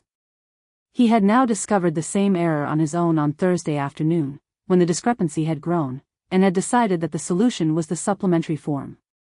She had handled it with her usual flat-voiced efficiency, and she had been correct too, and the encounter had taken 9 minutes and produced no resolution and had given her the particular kind of tiredness that came not from the work but from the management of the work, which was a different quality of tired and considerably less satisfying. She had gone back to the floor. What she had not accounted for, because the encounter had taken longer than it should have, was the effect of its timing. The end of shift break had started while she was in Croft's office. By the time she got back to the floor, the women were at the end of their 15 minutes and Dot had missed the break entirely, which meant she had been on the floor and then in Croft's office for 6.5 hours without sitting down. She noted this as a practical matter and kept walking. What she should have done, what she would have done on a better day, was go to the break room for 5 minutes between the end of the conversation with Croft and the beginning of the afternoon push. She did not do this. She went back to the floor because the discrepancy was still sitting in the production log and required someone to think clearly about it, and she was the person who would think clearly about it, and she did. She was tired, and she was managing the tired, and she was thinking about the supplementary form and the bearing maintenance schedule and the 2 absences she'd had this week and whether she needed to speak to the Carter girl again. And in this state of distributed attention she came up the line in the last hour of the afternoon and arrived in the vicinity of Sylvia's station. Sylvia was having a problem. Not a serious one, nothing dangerous, nothing that would show up in the production figure significantly, but a problem nonetheless. The press had caught in a way Dot recognized, a slight resistance in the mechanism on the right side, nothing to do with the bearing she'd already had replaced, just the ordinary perversity of machinery that had been running hard for months. She could see it in the quality of Sylvia's movements, the slight extra effort she was putting in on each press. "Stop a moment," Dot said. Sylvia stopped. Dot came to the station and looked at the press, really looked at it, the way she looked at machinery, which was without sentiment and without hurry. She put her hand to the mechanism on the right side and applied a precise counterpressure, testing. There was the resistance she'd expected. "Adjustment needed," she said. "I'll have maintenance here by end of day. Don't force it in the meantime. If it catches, stop and leave it." She looked up from the press and found Sylvia looking at her. Not with the smooth social attention she usually deployed, not the warm, arranged attentiveness of Sylvia Cross receiving information. This was a different look. The skin under her eyes had a faint, bruised quality, and her shoulders, inside the overall, had dropped from their usual careful line, and she had the slightly glassy precision of someone who is working very hard not to show that they are nearly at the end of something. Dot said nothing. She made the note for maintenance on her pad. "It kept catching this morning too," Sylvia said. "I didn't want to make a fuss. Telling me about a mechanical fault isn't making a fuss. That's... I know." A pause, and then more quietly, "I know. I just didn't want..." She stopped herself. Dot waited. The line ran around them, the noise of the other stations filling the pause. Sylvia turned back to the press. She straightened her shoulders. And then, Dot wasn't sure whether it was the exhaustion or the particular loosening that comes at the end of a long day when the effort of maintaining a thing has simply cost too much, she said, low and almost to herself, "Some days I'm just so tired of." She caught it. Dot could see her catch it, a fractional hesitation before the word arrived, and what arrived was not what had been coming, which had been something true. What arrived was, of the press being temperamental. But in the moment before the catch, in the syllable before the word was rerouted, the accent had shifted. Not dramatically, Not in a way that anyone not paying close attention would have noticed. Just a vowel, rounded differently than it should have been for someone from London, softer, further back in the mouth, something northern in it, something that had not been learned at a grammar school in the south. Dot heard it. She looked at Sylvia. Sylvia was looking at the press with a careful, settled attention that suggested she was aware of exactly what she had done and was not going to look up for a moment. Dot said, "I'll have maintenance here before end of shift." She moved on down the line. She walked the rest of the afternoon shift with her pad and her even pace and her practiced attention distributed across the full length of the line, and she thought about what she had heard and what it meant and did not mean. It was not a revelation exactly, she had known, in the accumulated way of her knowing, that the story was not the story. The photograph had been a confirmation rather than a discovery. This was simply another layer of the same thing, a glimpse of what was underneath, unguarded, in a moment of physical and emotional exhaustion when the cost of maintaining everything had briefly exceeded what was available. She was not going to do anything with it. She was not going to mention it, or reference it, or let it change the quality of her attention in any way that Sylvia would notice. What she felt, and she allowed herself to feel it, briefly, on the walk between the loading end and the inspection station, in the half-second of looking where no one was not triumph, not vindication. It was something quieter than that. Something that felt, uncomfortably and precisely, like tenderness. Because she understood what it cost. She understood, with the specificity of someone who had carried her own version of a similar weight for years, what it meant to keep a thing together all day, every day, through shifts and breaks and the particular social pressure of 30 women who were generally kind but were always paying attention. She understood what it felt like when the cost almost exceeded what you had. She had been spending years not letting anyone see when the cost almost exceeded what she had. She understood Sylvia Cross. She had been understanding her since before she had a name for it. She finished the shift. She logged the maintenance request and the production figures and the supplementary form that was still not signed and probably wouldn't be until Friday, which was Croft's problem more than hers now. She did not linger, this evening. She had walked out with Sylvia twice in the past week, both times without prior arrangement, both times simply a matter of pace and direction, Sylvia finishing when she finished, falling into step, the canal road unfolding around them. This evening she thought Sylvia needed the walk home alone, and she was right about these things, and she left at her usual pace without waiting.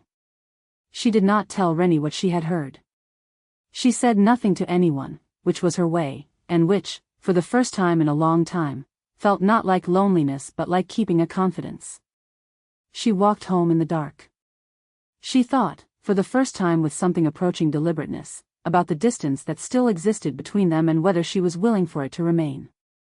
The decision she arrived at, not a spoken decision, nothing as formal as a decision, just a quiet internal settling, a movement from one position to another, was that she was not. She was not willing for it to remain. She had not expected to arrive at this. She let herself into Mrs. Hartley's, went up the stairs, and sat in the chair. The 3 letters from June were on the table beside the chair. She left it where it was. Some things arrived in their own time. She was learning that she could afford to wait for them. Outside the window the November dark was complete, the street lamps doing their partial job. The room was cold. The lamp was warm. Dot sat in the small circle of it and let the evening settle, and thought about a vowel rerouted in the last possible moment, and what that cost, and what she was going to do about the fact that she had heard it. She was going to do exactly nothing. And in doing nothing, she understood, she was doing the most important thing. She was listening like it mattered. She was going to keep listening. Chapter 12, What the Line Knows. The factory floor knew things before anyone admitted to knowing them. This was not gossip exactly. Gossip required the active circulation of information, the deliberate passing of something from mouth to ear, and what happened on the line was different from that. It was more like weather. The floor developed a collective understanding of things through accumulated observation, through the small adjustments and arrangements that happened without comment, through the particular way that 30 women who spent 8 hours a day together came to know each other not through what was said but through what wasn't. By the 3rd week of November, the line knew about Dot and Sylvia. Not in any way that could be named or quoted. If you had asked any woman on the floor, and the floor would not have thanked you for asking, she would have said she didn't know what you meant, or that there was nothing to know, or that Miss Marsden and the cross woman simply walked out the same way, which was true, wasn't it, and you couldn't read into things, it wasn't decent. But the knowing was there. You could see it in the small arrangements the floor made around them, the way a seat would be vacated near Dot's table at lunch before Sylvia arrived to take it, without anyone appearing to have planned this, the way conversations were continued or abandoned based on which two people were in the vicinity, the particular collective tact of women who had decided, without meeting to discuss it, that some things were not their business to make visible. Rennie was at the center of it, as Rennie was at the center of most things on the floor, but Rennie's centrality was a function of being the person everyone trusted rather than the person who drove things. She was less an architect than a weather vane, she simply turned in the right direction and people took their bearings from her. She had not said a word about Dot and Sylvia to anyone on the floor. She had not needed to. What she had done, in her usual way, was simply behave as though the situation were ordinary, which communicated more clearly than any instruction could have done that the situation was to be treated as ordinary by everyone else. The floor read Rennie the way Rennie read the floor, through attention and patience and a certain quality of trust built up over years, and it had adjusted accordingly. Ethel Bowen, who was 53 and had been on the press for 11 years and whose understanding of other people had been built from decades of watching, had been saving Dot the aisle seat at morning briefings for 3 weeks. Not conspicuously. Simply arriving slightly earlier than usual and positioning her flask where it would naturally discourage anyone else from sitting while leaving the space open. If asked, she would have said she preferred to stand anyway. Pat at the loading end, who had a gift for being inconveniently observant about everything except herself, had been notably quiet on the subject of Sylvia Cross for 10 days, which was the longest consecutive period of quiet on that subject the floor had experienced. This restraint appeared to have cost her something. You could see it in the occasional sharpness with which she changed the subject when the conversation threatened to move in a direction she had decided not to go. And Birdie. Birdie was a different matter. Birdie did not have the floor's gift for collective discretion, being constitutionally incapable of the kind of deliberate inattention that discretion required. What she had instead was warmth and a complete absence of malice, which was not the same thing as tact but occasionally produced similar results by accident. She had found Rennie on a Monday morning near the tea urn, in the particular way she found Rennie when she wanted to say something she wasn't sure she should say but was going to say anyway. "Rennie," she said. "About Sylvia and Miss Marsden." Said Rennie. "I've been thinking," Birdie said, "that it's rather, it seems rather," she tried again. "I think it's lovely," she said. "Is that the right word? Is it? It feels like the right word." Rennie poured her tea. "It's a fine word," she said. "I just didn't want to, I wasn't going to say anything to anyone. I'm not going to say anything." "Good," said Rennie. "I just wanted to say it to you. Because it is. It's lovely." Rennie looked at her for a moment with the expression she used when Birdie had arrived at the right place by entirely the wrong route and she had decided to let her stay there. "Yes," she said. "I think it is." Birdie nodded, satisfied. She poured her own tea and went back to her station in the manner of someone who had discharged an obligation. Rennie watched her go. She thought about the 9 years on this floor, and the weight of those 9 years carried in a way that had looked, from the outside, like efficiency and self-sufficiency and a certain quality of fortitude that the women on the floor admired and had never entirely understood. She thought about Sylvia, who had arrived with a story that didn't quite match and a smile that arrived exactly the same way every time and hands that were slowly, shift by shift, becoming the hands of someone who belonged here. She thought about the photograph, which she did not know about directly but suspected, in the way she suspected things, through the reading of atmosphere and the noting of small changes in the weather between two people. She thought, good. It was a complete thought. It required nothing added to it. She drank her tea and went back to her own station and the day ran. What Rennie noticed, in the specific and quiet way she noticed things she was not going to act on, was that the change in Dot since the 3rd week of October was not the change she had been half expecting for years. She had expected, in the distant, theoretical way of someone who prepared for things without urgency, that Dot would arrive at some kind of softening through attrition, through the gradual wearing down of the perimeter she'd built, through accumulation of ordinary days that would finally become more than she could maintain alone. She had not expected this. She had not expected someone arriving from outside and finding a door that had not been opened in years and simply, not knocking, nothing so declarative as knocking, but sitting down beside it. Waiting. Being so consistently, quietly present that the door simply, eventually, became irrelevant to whatever was happening on this side of it. She had not expected Sylvia Cross. She wasn't sure anyone could have. But there it was. There was a particular Wednesday, 2 weeks into November, the floor running well, the weather outside doing the thing it did in November in the Midlands, which was be consistently and unapologetically grey, when something happened that Rennie filed in the part of her mind she kept for things that mattered. Dot had walked the line to the end and back, her usual pace, her usual notes, and had paused at Sylvia's station to check something with the press, something mechanical, genuine, nothing constructed, and they had stood together for perhaps 30 seconds while Dot looked at the mechanism and Sylvia waited. No conversation. Just the proximity, and Dot's attention on the machine, and Sylvia standing beside her in the particular way she stood beside it, which was different from the way she stood beside everyone else. Less arranged. Something quieter in the posture. Something that had stopped performing. The floor had noticed. Not overtly, no one had stopped or turned, the line had kept its pace, but there had been a collective almost pause, the briefest adjustment in the atmosphere, the way a room full of people all hear the same sound without acknowledging it. And then Dot had moved on down the line, and Sylvia had gone back to her press, and the floor had continued in its ordinary way, and that was all. Rennie, who had seen it from 2 stations down, felt something in her chest that was harder to name than she expected. Something that lived in the general territory of gratitude. For Sylvia, for arriving and staying. For Dot, she searched for the word and found it, imprecise but adequate, for allowing. For allowing this, whatever this was, to be what it was.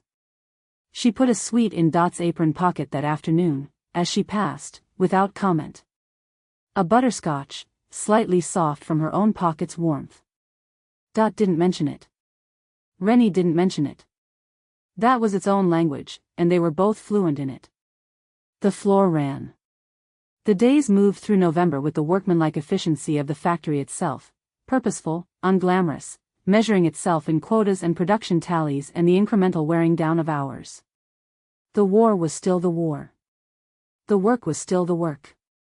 Women were still arriving with their turbans and their flasks and their particular private griefs and satisfactions, and the line was still the line, and Dot walked it with the same attention she had always brought.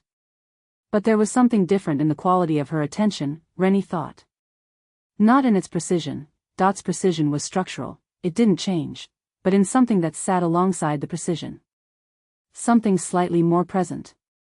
As though she had been running at a diminished capacity she hadn't acknowledged, and something had quietly restored it. She didn't say any of this to Dot. She wouldn't have known how, and Dot wouldn't have wanted her to, and they both understood this. Some things were better as atmosphere. Some things were better as a sweet left in a pocket, wordlessly, on an ordinary November afternoon, on a factory floor in the Midlands, in the middle of a war that was slowly becoming something else. The line ran on.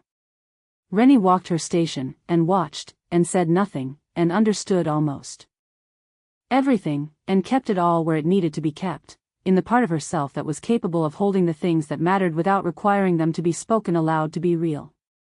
Chapter 13, Croft Makes a Problem. It began, as these things often did, with paperwork. Croft had been looking at the production records. This was, in itself, unremarkable. Looking at production records was the primary activity that justified Croft's existence on the factory floor, and he did it with the particular energy of a man who had found his natural habitat. What was less ordinary was the angle from which he appeared to be looking at them this particular Tuesday morning, which Dot clocked within the first 2 minutes of the meeting he had called. He had not called it officially. He had appeared at the door of the small office while she was completing the week's running totals and said he needed a word, and she had looked up from the ledger and said of course, and he had come in and arranged himself in the chair across the desk with the manner of a man who had rehearsed something. "Production on your line," he said. 3% above month target. 4.5 if you take the week on week. Yes. He had the figures. He'd had them since Friday. It's not the production I wanted to, he paused, straightening something on the edge of the desk that didn't need straightening. In the normal run of things, a foreman's working relationships are her own business. Dot set her pen down. She did not do it quickly. Of course, she said. I mean to say. He cleared his throat. The mustache moved in a way that Dot had learned, over years, indicated that he was approaching something obliquely. The floor runs well under you. I've said so in every review. The women respect your authority. That's the essential thing. I'm glad to hear it, Dot said, in the tone she used when she was being glad, with both hands firmly around the conversation's direction. Naturally, where personal, where what might be described as closer relationships develop between members of the floor, there's a question of. He tried again. Of the propriety. Of how it appears. Whether it creates complications. Dot looked at him. She gave him the full attention she usually reserved for machines that were doing something she had not sanctioned and could not yet explain. I'm not sure I follow you, she said. Are you raising a productivity concern? Not as such. A conduct concern? I wouldn't go so far. Then I'm not sure, Dot said, what the concern is. This was not entirely honest. She knew what the concern was. She was requiring him to say it, because there was a version of this conversation in which he said it and a version in which he did not, and the version in which he did was the worse one for both of them, and Croft, who was procedurally minded, would understand that the version in which he did not was the safer one. He sat with it for a moment. In the normal run of things, he said again, and stopped. Yes, Dot said. I want to be sure that the line remains, that there's no question of preferential treatment. Of a foreman's personal associations affecting her professional judgment. My professional judgment is reflected in the production record, Dot said. Which you have in front of you. Croft looked at the production record. It was, objectively and by every measure available to him, exemplary. Yes, he said. If there are specific concerns about conduct or productivity, mine or anyone else's on the line, I'd be glad to address them directly. She paused. If there aren't, then I should probably get back to the running totals. He looked at her for a moment. He was not an unkind man, she thought. He was a procedural man in a situation that procedure had not equipped him to navigate, and the gap between what he wanted to say and what he was able to say was visible in the particular quality of his discomfort. She did not feel sorry for him, exactly. But she understood his limits, and she was not, at this moment, interested in pushing past them. Of course, he said. He stood. He moved to the door. I just wanted a conversation. In the normal run of things, a conversation is useful. Very useful, Dot said. Thank you for your time.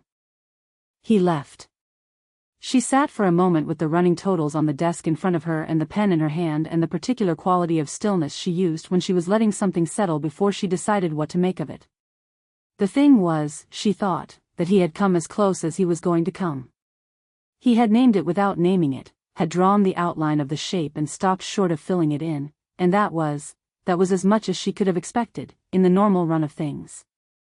More, possibly, than she'd expected, which meant he had found a courage of a sort. The fact that he had deployed it in service of caution rather than harm was, she supposed, something.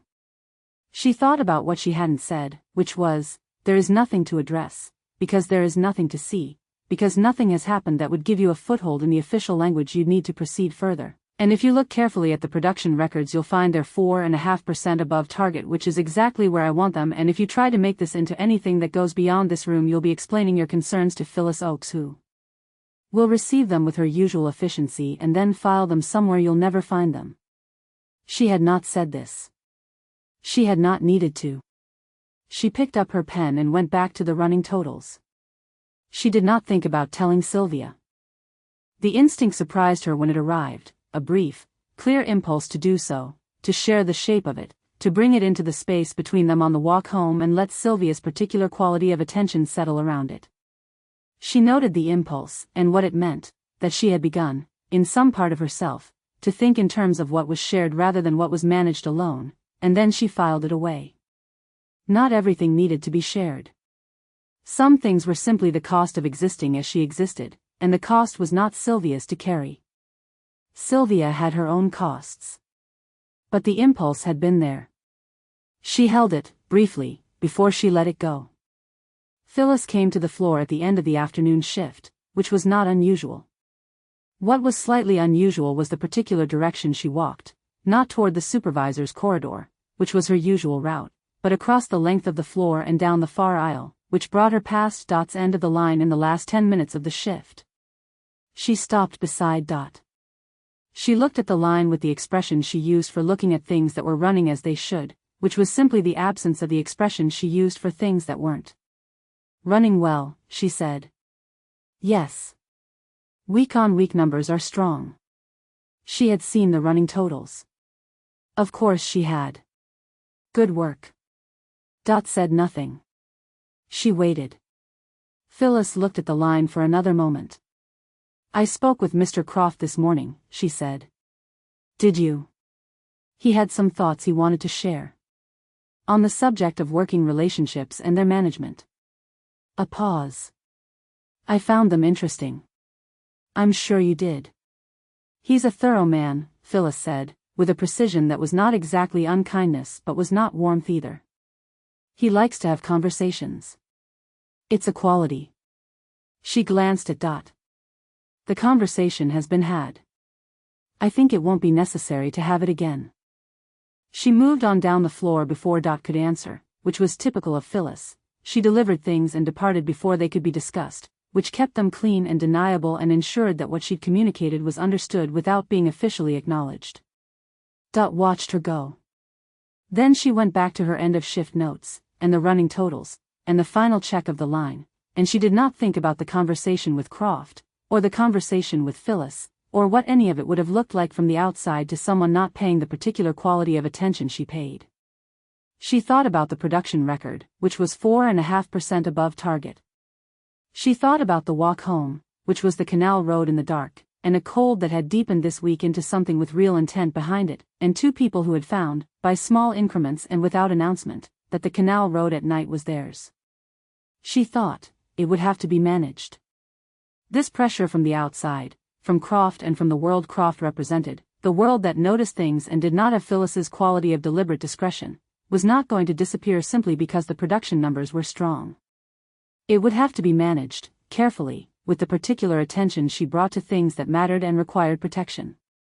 She had been managing things carefully for 9 years. She could do this too.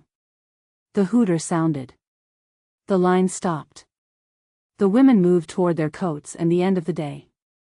Dot finished her notes, logged the figures, and walked out.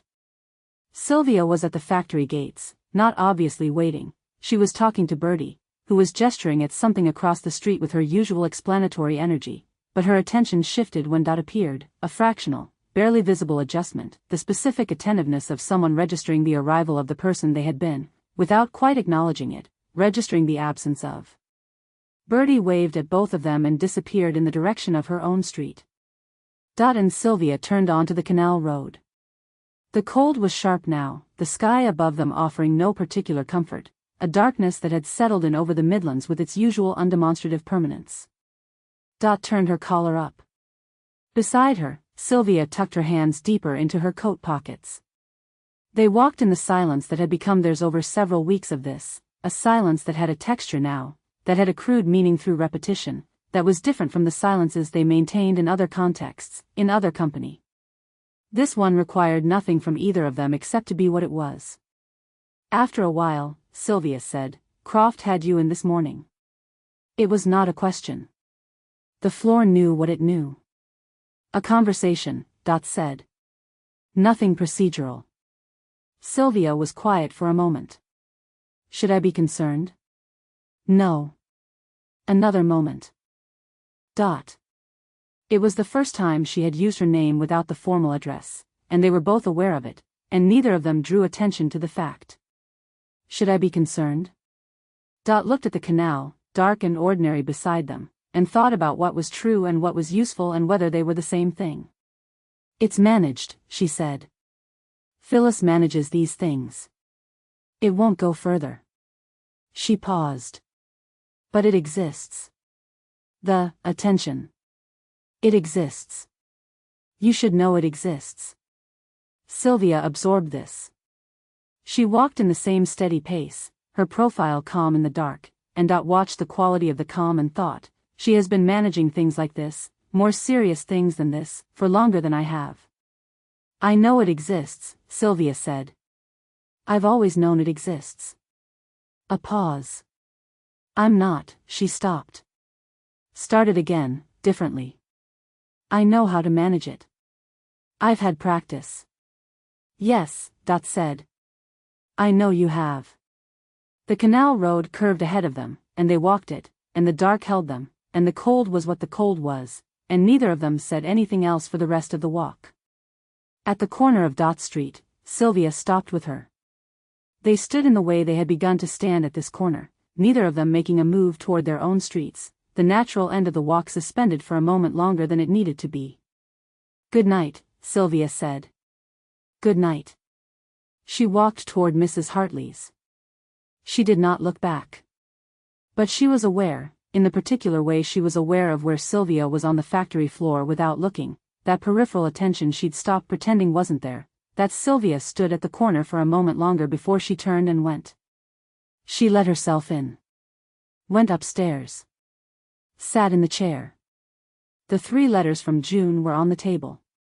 She sat with her coat on in the cold room and thought about managed, and what it meant that Sylvia had said she knew how, and what it had cost her to know how, and what the knowing had looked like in all the years before she arrived on this floor with a story that didn't quite hold and a smile that arrived the same way every time. She thought, she is not afraid. And then, more quietly, neither am I. She was not entirely sure this was true. But it was truer than it had been in October, and that was something, and she held it in the cold room until the lamp was on and the evening had settled around her into something she could manage. She always could manage. She turned to her book. The first letter sat on the table at her elbow, still sealed, still waiting. She left it where it was, and read, and let the night come on. Chapter 14, Birdie asks the question. It was a Friday, and Birdie had been thinking. This was not in itself cause for concern, Birdie thought frequently, and loudly, and without filtering the thoughts for relevance before they arrived in the public domain, but there was something particular about this particular Friday's thinking that Sylvia, who had spent enough time with Birdie now to read her with some accuracy, had been noticing since the morning break. A quality of gathering. A question assembling itself. She waited for it. It arrived at lunch. They were at the corner table, theirs now, by the accumulation of days, with Sylvia's paper bag and Birdie's considerably more elaborate arrangement of food, which today included a thick wedge of something Birdie identified as her aunt's ginger cake and which she pressed half of on Sylvia before she'd finished the sentence. You should have some. She makes too much, I always take some, you should have it. She arranged this on the table in front of Sylvia as though settling a negotiation.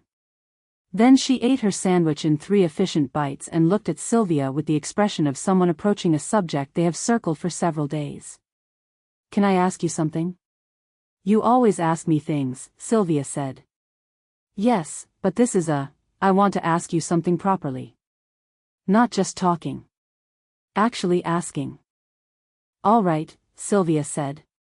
Birdie pulled her sleeves down over her wrists, which was her particular habit when she was about to say something that mattered to her. What were you like?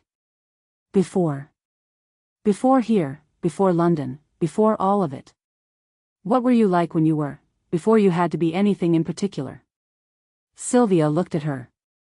Birdie's face was its usual open arrangement of expression, warm, curious, completely without guile, but there was something underneath the guilelessness that was more precise than it appeared.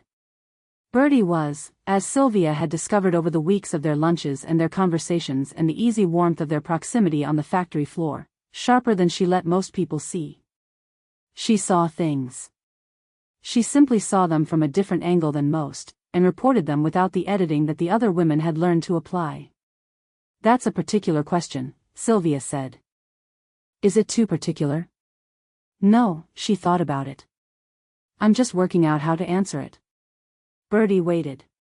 She had more patience than her usual speed of speech suggested. She could be still, when stillness was what the thing required. Sylvia looked at the table.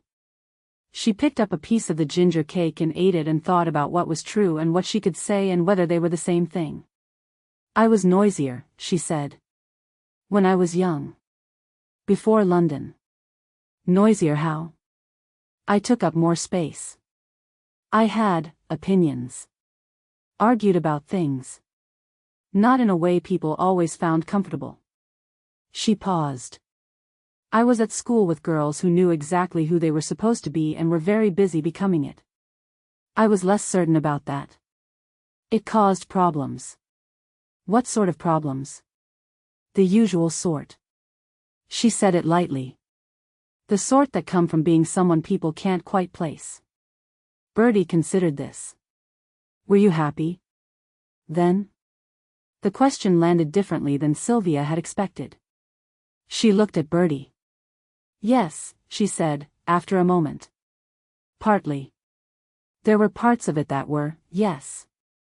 Parts one was happy. What parts? Sylvia put the ginger cake down.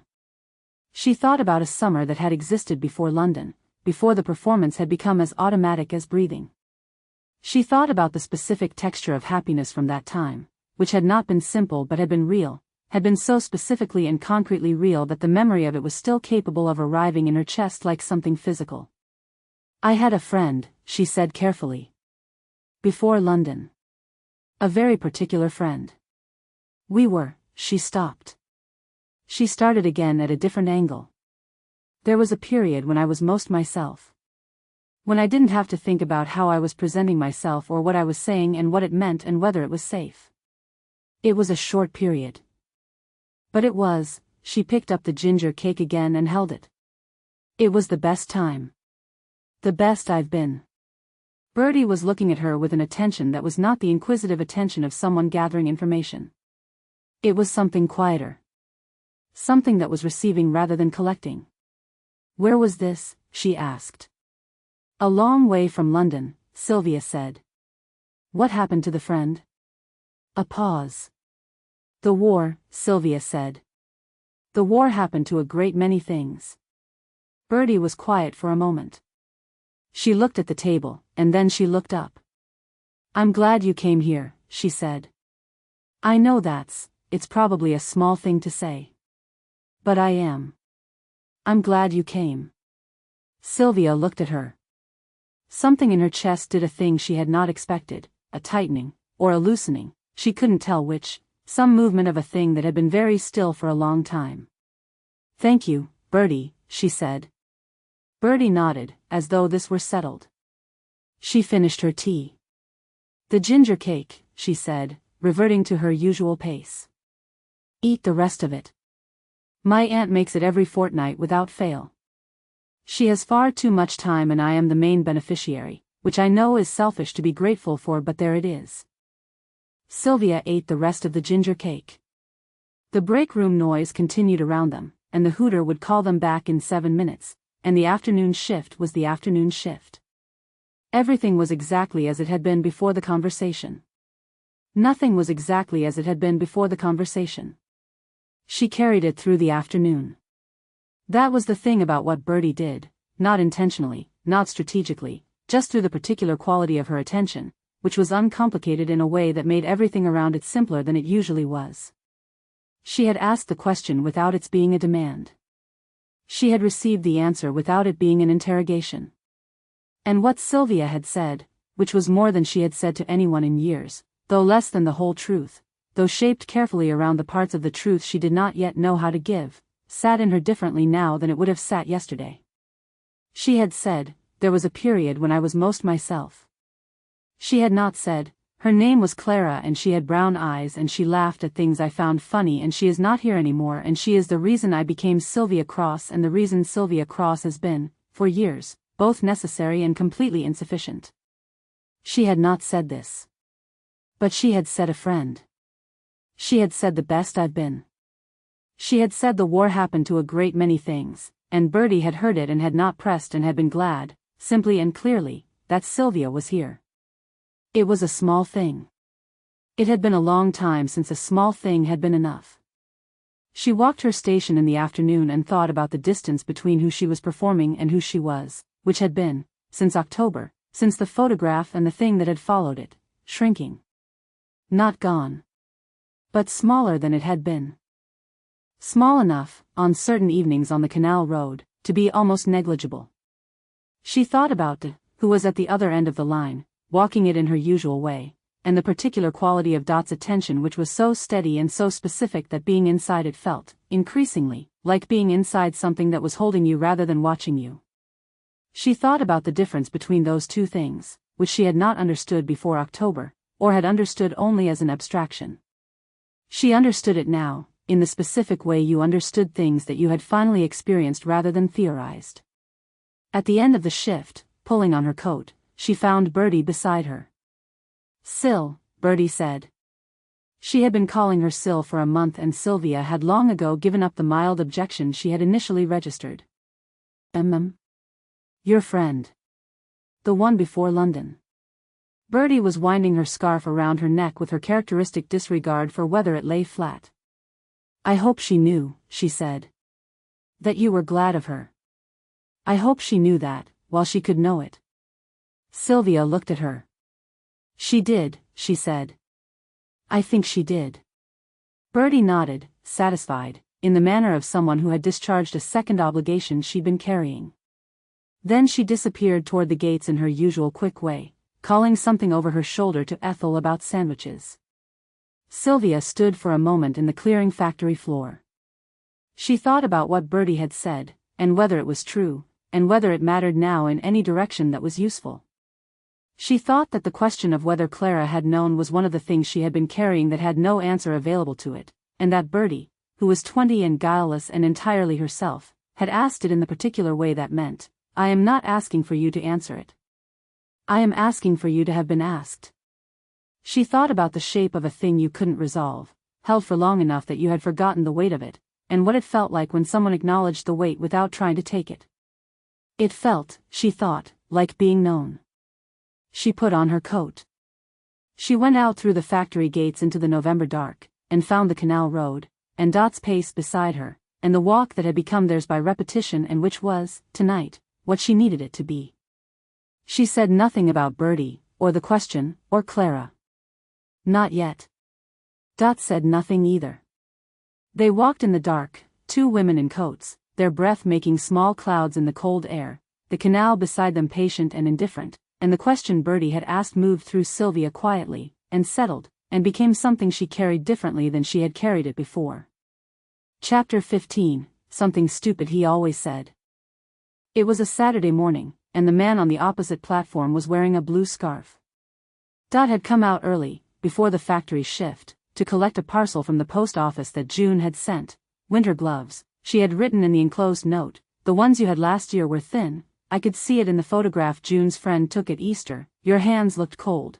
And the post office was near the tram stop, and she was waiting for the tram home, and the man on the opposite platform was perhaps 40, perhaps 45, with a blue scarf wound around his neck in a particular way, loose and slightly lopsided, and he was reading something, and he shifted his weight from foot to foot in the way that some men did when they were waiting without quite knowing they were doing it.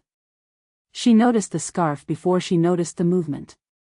And then both together, and then neither, because she was no longer on the tram platform in the mid-morning cold of a Midlands November.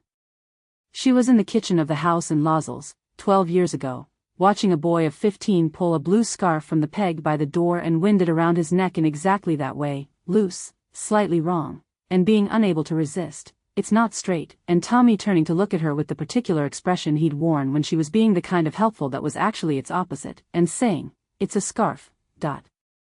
It doesn't have to be straight." And then going out the door before she could respond, because he had been 15 and she had been 17 and there was a great deal of going out the door before she could respond in those years, and she had stood in the kitchen and thought with all the irritating certainty of 17 that one day he would thank her for it, one day when he had learned to care more about how he presented himself, which she had been absolutely certain he would do eventually. He hadn't, of course. He had gone through the years between 15 and 22 with his scarves at the same lopsided angle and his shirts not quite tucked and his hair that never sat flat no matter what he did to it, and he had been perfectly fine about this, and it had driven her quietly mad, and she had been wrong about the thanking her for it, completely and utterly wrong, and she had no idea when she had stopped minding that she was wrong, but she had, and now the knowing of it, the particular shape of having been wrong about something you would give anything to be right about, even that, even the tedious and trivial rightness about a scarf, sat in her chest with the weight of all the years since the telegram. The tram came. She got on it. She sat with the parcel in her lap and her hands inside the new gloves, which were good gloves, warm and well chosen, June's practical love made tangible and slightly itchy at the wrist. She thought about the scarf. She thought about how he had never once in his 22 years managed to get the thing straight and had never once in his 22 years appeared to care, which was consistent with the general pattern of Tommy, which was that he was entirely unbothered by the things that she thought he should be bothered by and almost comically concerned by things she never would have expected. He had cried once at the end of a wireless program, she couldn't remember which, something ordinary, something that hadn't struck her as particularly affecting, and been completely unconcerned when she'd noticed, had simply said, "It was sad, wasn't it?" Without embarrassment. Without qualification. She had never known anyone who did that. She had spent years not knowing how to do it herself, and he had done it at 19 like it cost him nothing. She thought, he would be 25 now. She thought, he would have opinions about the tram system, and the war, and possibly about Sylvia Cross, and they would be the wrong opinions, held with total conviction and a complete willingness to revise them if you argued well enough. He had been like that. He argued badly and conceded gracefully, which was, she had come to understand, a rarer combination than it appeared. She got off the tram. She walked to Mrs. Hartley's. She let herself in, went up the stairs, sat in the chair. She set the parcel on the table beside the letters and took off the gloves and looked at her hands, which were rough now from the work and always slightly stained at the wrists where the overall didn't quite cover, and thought about a boy in a kitchen with a blue scarf and a complete indifference to whether it was straight, and the particular stupid confidence of someone who had never learned to manage his own presentation because he had never needed to, because he walked into rooms and people were glad he was there, effortlessly and without apparent effort, and it had seemed, from the outside, from 17, from a sister who had been practicing self-containment since before she knew that was what she was doing, like a talent she didn't possess and had been faintly annoyed by. It was not annoying now. It was the most specific and irretrievable thing she knew about him. She sat in the chair for a while with the new gloves and the sealed letter and the ordinary cold of the room. She did not cry. She had moved past the particular relationship with grief that required tears some years ago, moved into something more structural and daily, less acute and more total. It was simply there, the way the cold was there, the way the factory floor was there, present, comprehensive, requiring management rather than response. But today it was closer to the surface than usual. Today there had been a man in a blue scarf on a tram platform and she had gone somewhere else entirely without deciding to, and come back to herself in transit, which was unusual. She was usually better at managing the sudden arrivals. She sat with it. She thought about the walk the previous evening, the canal road, the dark, Sylvia beside her in the particular way Sylvia was beside her, which was different from the way anyone had been beside her in a long time. She thought about what Sylvia had said 3 nights ago, "I know how to manage it. I've had practice."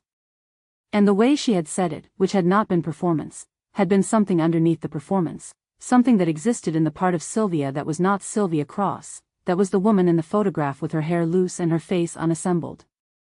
She thought, there are things I have not said to anyone. This was not new. She had been not saying things to anyone for years, and the not saying had been, if not comfortable, at least manageable. The perimeter held. The line ran. The evenings were quiet in the specific way that evenings were quiet when you had made peace with your own company. But something in the last several weeks had shifted the weight of the not saying. Had made it, not heavier, exactly. More present. More aware of itself. She picked up the sealed letter from June. She turned it over in her hands. The familiar handwriting. The careful, printed address. The full weight of whatever June had needed to say in October that she had not opened, and not opened, and not opened. She opened it. The letter unfolded into the lamplight, shorter than the others, a single page, both sides, June's handwriting slightly larger than usual as though she had been writing carefully and the care had taken up more space than she'd expected. Dear Dorothy. I had a dream about him last night. A good one. He was just here, in the kitchen, making that terrible noise he used to make when he was happy, you know the one, that sort of tuneless hum, drove us both mad. I don't know if you remember it. I do. I could hear it so clearly when I woke up. I don't know why I'm writing this. I suppose I wanted to tell someone, and you're the one who would understand. You're the only one who knew him the same way I did, from the inside of it. I hope you're eating. I hope the gloves fit. I hope you have someone to talk to. I know you don't much, talking, but I hope you have someone who at least sits with you sometimes. That's enough, I think. That's enough for most things. Your mother. She read it twice. Then she folded it carefully, the same folds she used for all of June's letters, first across then down, and placed it on top of the others. She sat. The tuneless hum. She had forgotten she remembered it, and then the remembering arrived whole, fully realized, the specific pitch and randomness of it. Not a melody, never quite a melody, just the sound Tommy made when he was happy without any particular reason and didn't know he was making it. He'd done it in the kitchen in the mornings when he thought no one was listening. He'd done it on the stairs. He had been 22 years old and occasionally made a tuneless, contentless, entirely unself-conscious sound of happiness that had made her want to put a pillow over his head and had also been, she understood now, the most alive thing she had ever been in daily proximity to. Tuneless. Tuneless and specific and completely, irretrievably his. She sat with June's letter and the new gloves and the cold room and the lamp, and she held the hum in the part of herself where she kept the things she did not say, and she felt the shape of it, small and ordinary and enormous, and she stayed with it for a long time. Then she made tea. She stood in the corridor kitchen while the water boiled and she thought about what June had written. I hope you have someone who at least sits with you sometimes. That's enough, I think. That's enough for most things. She thought, I might have that. She was not certain yet. It was too early for certain, it was too early even for almost, for the kind of near certainty that allowed you to rest in a thing without needing to keep examining it. But the possibility of it was there, and it was real, and she had stopped pretending it wasn't real, which was its own kind of progress. She made the tea. She brought it back to the room. She sat in the chair with both letters read, all 3 letters from June read, the sealed one finally open, and the gloves on the table and the lamp making its small circle of warmth, and she let the day settle. The tuneless hum sat in the room with her. She let it. After a while it was simply part of the room's particular quality of quiet, the way grief settled when you stopped managing it for a moment and let it simply be what it was, which was not sharp, not fresh, not the thing it had been in the first year. Just present. Just the specific texture of an absence that had a name and a blue scarf and a sound he didn't know he was making. She sat with it until it was time to get up and go to work. She went. Chapter 16, The Night Shift. The night shift happened the way things happened on the factory floor that weren't quite anybody's plan, through the accumulation of small logistical failures that produced, in combination, an outcome no one had specifically intended. 2 of the regular night workers had gone off sick. A third had a family situation of the kind that was understood without requiring detail. The 4th, who had been expected to cover, had been reassigned to the filling line for reasons that had gone through 3 conversations between Croft and Phyllis and emerged from the other side as a decision nobody was entirely satisfied with. The upshot, which Dot had on Thursday afternoon with the weekend approaching, was that the Friday night shift needed 2 experienced women who could run the line through to 4 in the morning and hand off to the early Saturday crew. Dot volunteered. This was not remarkable, she had done nights before, irregularly and without particular resentment, and she was the person on the floor best equipped to manage a lean crew through the particular challenges of the small hours. What was slightly less routine was that Sylvia, who had overheard the conversation and appeared at Dot's elbow in the way she had been appearing at Dot's elbow with increasing naturalism over the past weeks, said that she'd do it. You've not done nights, Dot said. I know how the line runs. It runs differently at night. Then I'll learn how it runs differently at night. She said it without the performed warmth, simply, directly, which was how she spoke to Dot now with increasing frequency, and which Dot had noted and filed without drawing attention to. Dot looked at her. All right, she said. Croft logged it without comment. Phyllis, who happened to be in the corridor when this was being arranged, happened to be looking at the wall. They started at 10. The factory at night was a different country. Dot had always thought this, and it struck her again on Friday evening as they came through the gate in the dark, the building lit from within, a different quality of light than the day, the sounds arriving differently in the quiet that the city made after 10, less traffic, less ambient noise, the machinery's voice not competing with the world outside but occupying it. The smell was the same, metal and oil and the sweet wrong chemical underneath, but even the smell had a different weight at night, cooler, more itself. There were 4 of them in total, Dot and Sylvia, and 2 women from the night crew who were regulars and who received the arrangement with the equanimity of people accustomed to managing shorthanded. They set up the line with the particular efficiency of a reduced crew who knew what they were doing and didn't need ceremony about it. Dot walked the length of it twice, checking, noting. The machines had a slightly different character at this hour, as though they too had settled into something quieter. The line started. The first 2 hours were unremarkable. The work was the work. The machines were running well. The night crew women, Ellen and a younger woman called May who said little and worked quickly, found their pace without friction. Dot walked her line. What was different was the quality of the quiet between the tasks. On the day shift, the 30 women on the floor generated a noise that was part of the factory's overall texture, voices woven into the mechanical sound in a way that became, over hours, a kind of continuous ambient presence. With 4, there was no such texture. The machinery was the machinery, and between it were the small sounds of 4 people working, the adjustment of position, the handling of materials, a word exchange that was necessary rather than social, and then silence. Real silence, the kind the daytime never quite achieved. Dot had worked nights before. She had not worked them with Sylvia.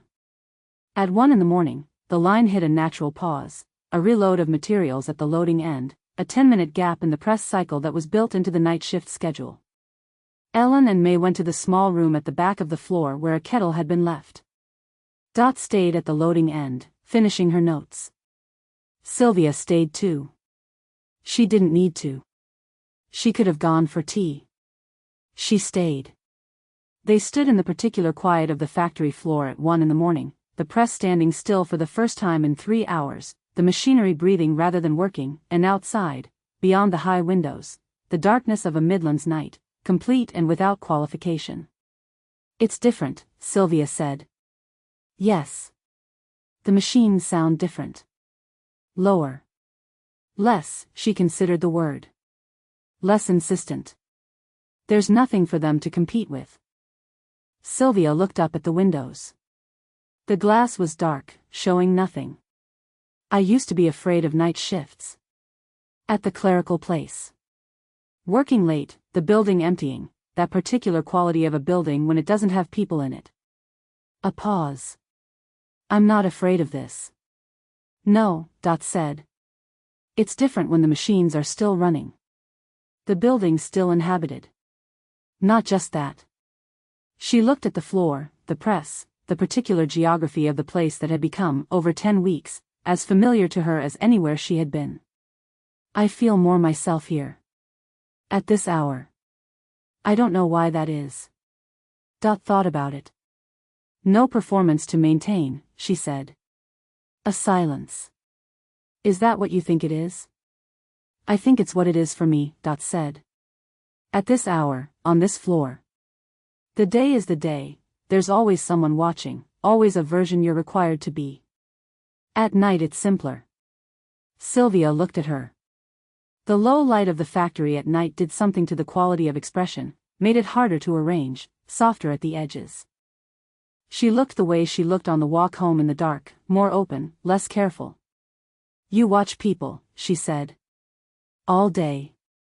You watch the whole floor. It's my job. You watch me. I watch everyone on my line.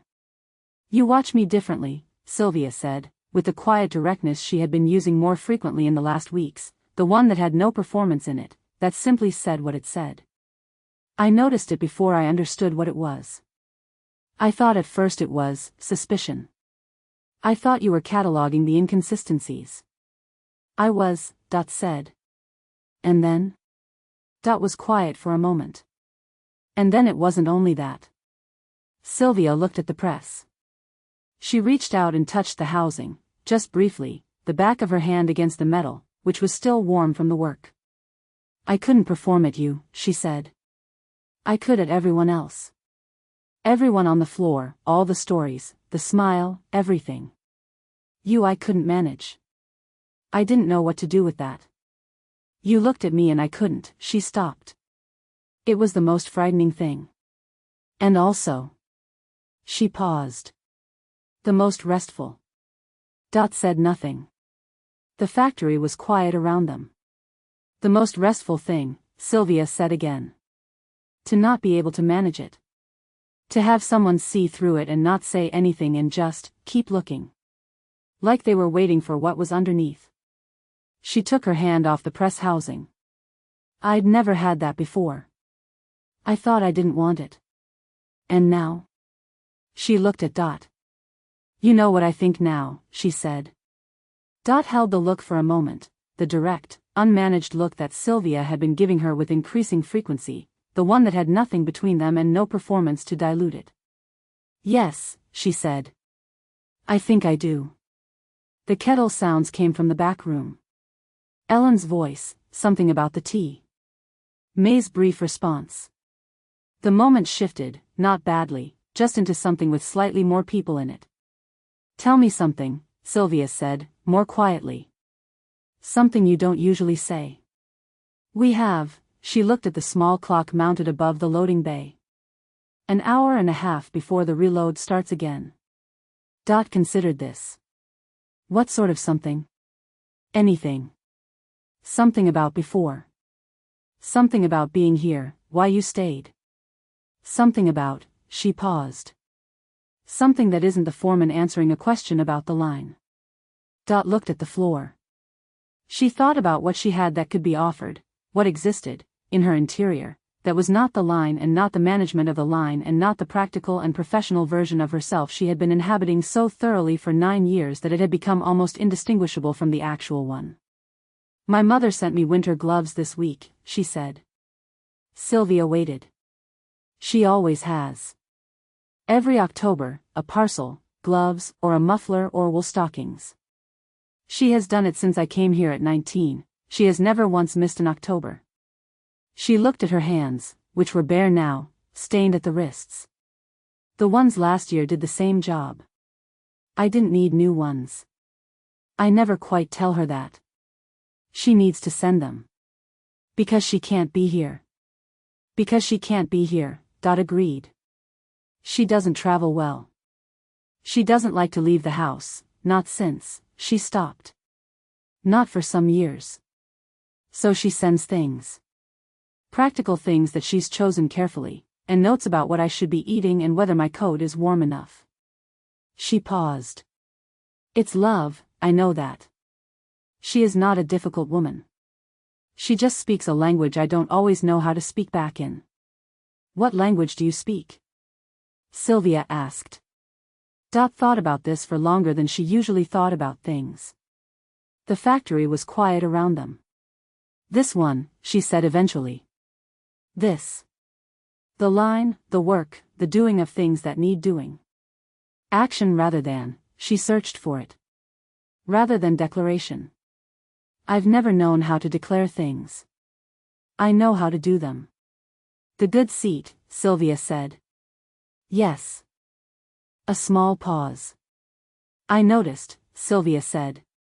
The first Monday. The flask on the chair. I know you noticed.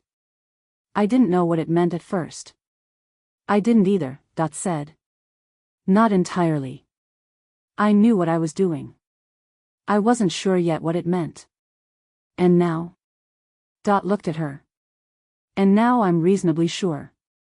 Sylvia made a sound that was not quite a laugh, softer than that, warmer. The kind of sound that existed in the middle of a feeling rather than at its edge. Ellen came back with the tea. May came back with biscuits that she distributed without comment or ceremony. They drank their tea. The factory sat quiet around them. Outside, the Midlands night was doing what it did, which was be dark and consistent and completely unconcerned with anything happening within it. The last hours of the shift ran the way the last hours of any shift ran, which was steadily and with the particular rhythm of people who are tired and know their job well enough that the tiredness doesn't reach the work. Dot walked the line. The machines ran clean. The quota moved by its increments. At 3:45, with the sky outside beginning the faintest suggestion of something other than dark, not light exactly, not yet, just the sense that light was being considered somewhere beyond the visible, the early Saturday crew began to come through the gate. Dot oversaw the handover. Forms completed. Notes transferred. The night's production logged at slightly above the reduced target, which was all that could be reasonably expected from a 4-person crew, and which she recorded with the same satisfaction she always took from a thing done correctly against the odds. The night crew women gathered their coats. Ellen said good night. May said nothing, which was entirely in character, and nodded, which she had probably meant warmly. Dot and Sylvia came out through the factory gates into the pre-dawn dark. The air at 4 in the morning had a quality entirely distinct from anything else, cold and still in a way that day cold never was, the city barely breathing, the street almost entirely absent of the sounds that accumulated over the course of a day. Their footsteps were loud in it. Their breath made larger clouds than usual. Sylvia took Dot's arm. She did it the way she described doing things, simply, without announcement, as though it were a natural extension of the walk they were already taking. Her hand through Dot's arm, close against the cold, the slight weight of it. Dot did not look at her. She looked at the street ahead of them. She walked. The canal road was empty. The canal was a presence rather than something visible, heard more than seen, the small sounds of water in the dark. They walked along its bank in the 4 o'clock stillness and neither of them said anything, and neither of them needed to, and the arm through Dot's arm was simply there, warm, real, as plain and as enormous as anything she had ever been aware of. At the corner of Dot Street, they stopped. Sylvia released her arm. She looked at Dot with the look she had been giving her in the factory, the open one, the one without the performance between them. "Thank you," she said, "for the night shift." "You did the work," Dot said. "I didn't mean the work." A pause. "No," Dot said. "I know you didn't." She turned and walked toward Mrs. Hartley's in the 4 o'clock dark, the city still sleeping around her, the cold pressing in on all sides, and the weight of Sylvia's arms still present in her own, not as sensation but as something more lasting than sensation, the specific warmth of it, the way it had arrived without question and stayed without requiring anything. She let herself in. She went up the stairs quietly, past Mrs. Hartley's closed door. She sat in the chair without taking her coat off. She did not turn the lamp on.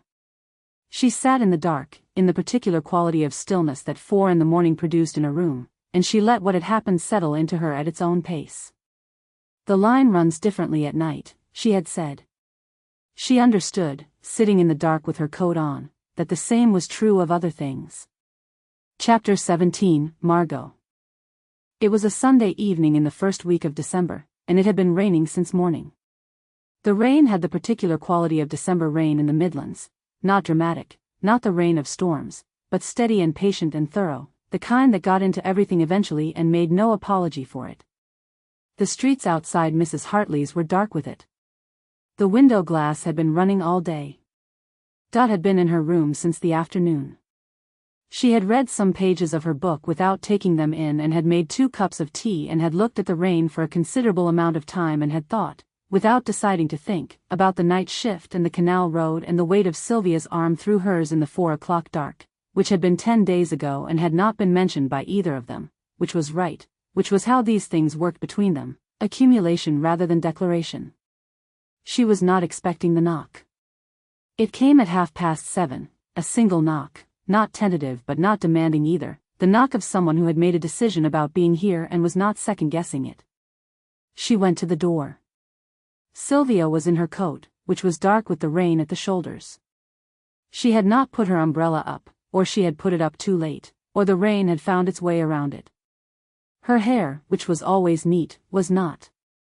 She looked at Dot with the expression she used when there was no performance between them, direct, and unguarded, and carrying something.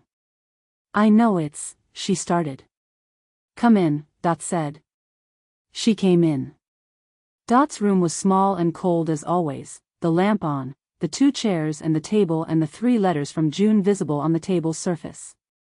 Dot pulled the second chair closer to the lamp. She went to the small kitchen along the corridor and put the kettle on without asking, because there was nothing to ask, because Sylvia was here in wet coat in the December dark and whatever had brought her here required tea the way most things in Dot's experience required tea, which was not as a solution but as a space in which to do something difficult. She brought the tea back. Sylvia had taken off her coat and draped it over the back of the chair and was sitting with her hands in her lap and her attention on the middle distance, the particular quality of stillness that Dot recognized as the stillness of someone who has decided on a thing and is waiting for the conditions to begin. Dot set the cups on the table. She sat in her own chair. They drank their tea. Outside the rain continued its patient work on the streets. Inside the room the lamp made its small circle of warmth and the 2 chairs held the 2 of them, close enough that the cold at the room's edges didn't quite reach. After a while, Sylvia put her cup down. She looked at the window, where the rain was running, and then she looked at that, and then she looked at the window again, and Dot watched this and said nothing and waited with the patience she had, the patience of 9 years of knowing when to wait and when to act, of understanding that some things arrived at their own pace and the worst thing you could do was hurry them. "I was born in Sheffield," Sylvia said. "Not London. I've never lived in London. I was there for 6 weeks, 3 years ago, long enough to know a few street names and enough about the Blitz to make a story from. The accent was already most of the way there. I'd been working on it since I was 17. She said it to the window. Then she looked at Dot. Dot said nothing. "My name," Sylvia said, "is Margot. Margot Keane. Sylvia Cross is, I put her together from nothing, over a winter, in a room not unlike this one. A name from a book and a surname from the street where I was staying. I got reasonably good at her." She paused. "You noticed?" "From the beginning. I noticed the inconsistencies," Dot said. "I didn't know what they meant." "But you didn't ask." "No." Sylvia, Margot, looked at the table. She turned the cup on the saucer, once, a small rotation. "The woman in the photograph," she said, and then stopped. Took a breath. "Her name was Clara. Clara Holt. We had known each other for 4 years. We were living together, by the time the war started. Not in any way we could say out loud, but together. In the way that," she stopped again. "Started differently. She was the person I was most myself with. She was the only person who knew my name and what it meant and what I was and didn't require me to be otherwise." Dot was still. "She died in 1941, Margot said. Not the Blitz, not a bomb. Pneumonia, in January, quickly. I had not known people could die that quickly of ordinary things during a war, when there were so many larger ways available. She was 31. She looked at the lamp. Afterwards I couldn't, Sheffield was Sheffield. Every street, every room, every face that had known the 2 of us. I couldn't be Margot Keane in Sheffield anymore. Margot Keane was a woman who had been Clara's, and Clara was gone, and I didn't know what Margot was without that." A pause. "So I became someone else. Took what I needed and left everything that could be traced and came as far as I could get for as little money as I had, and stopped, and became Sylvia Cross, who had a story and a smile and a very reliable accent, and who was serviceable. Who got through the days." She finished. The room held the silence. Dot did not move. She looked at the woman across from her, Margot. She was Margot. The name had a weight now that it hadn't had when it was only a fact in a character profile, and she looked at the particular stillness of someone who has said a thing they have not said to another person in years, who is now inhabiting the specific vulnerability of having handed something fragile to someone else and not yet knowing what will be done with it. She looked at it the way she looked at things that mattered. She looked at it like it was the most important thing she had ever been in the room with. She said nothing. She asked nothing. There was no question that would not be an intrusion into something that had not been offered for examination, only for witness. She was very still, and she listened, and she let what had been said exist in the room between them without managing it or resolving it or turning it into something easier to hold. The rain ran down the window. After a long moment, a real moment, not a hurried one, a moment with the weight of all the years in it, Dot said, "Margot." "Just that." "Just the name," said back. Quietly, the way you said a name when you meant to keep it, when you meant to show someone it was safe, that you had heard it, that you were holding it. Margot looked at her. Her face did something that had not seen before. Not a crumbling, nothing so dramatic, but a release. Something that had been held at a consistent pressure for 3 years simply, quietly, let go. Her shoulders dropped a fraction. Something around her eyes changed. She looked, for a moment, like the woman in the photograph, that unguarded version, the one that had existed before she had needed to become someone else. She looked like herself. They sat in the lamplight, in the December room, in the rain, and neither of them said anything else for a long time, and it was not an empty silence.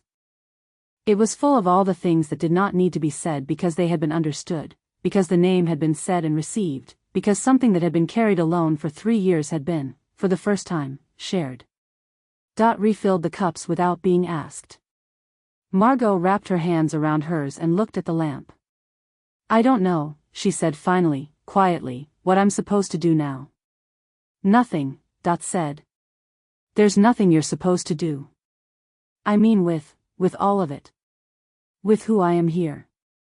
Whether Sylvia Cross continues or..." "You don't have to decide tonight," Dot said. Margot looked at her. "You're not going to ask anything?" "What would I ask?" "Most people would ask things. What it was like. Why I didn't tell anyone. Whether I'm..." She stopped. "I know what it was like," Dot said. "Not the same as yours. But I know the shape of it." A silence. "Yes," Margot said, quietly. "I think you do." They sat. The rain ran on. Outside, the December night was doing what December nights did, settling into the cold with their usual thoroughness, the streets emptying, the houses closing into themselves.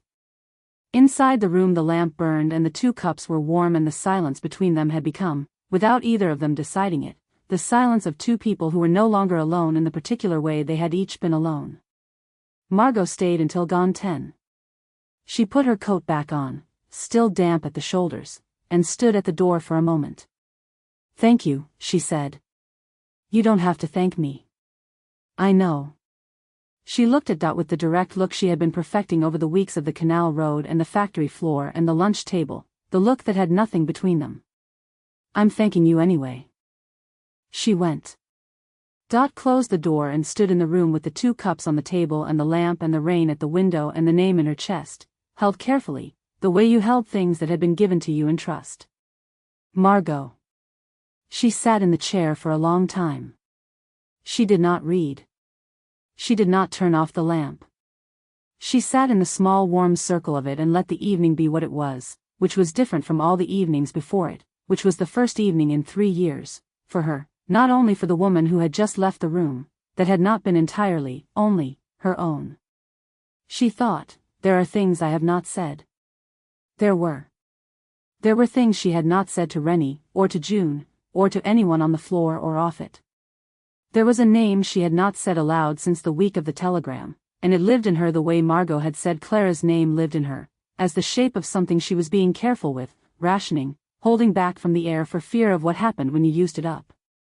She thought, I know how she did it.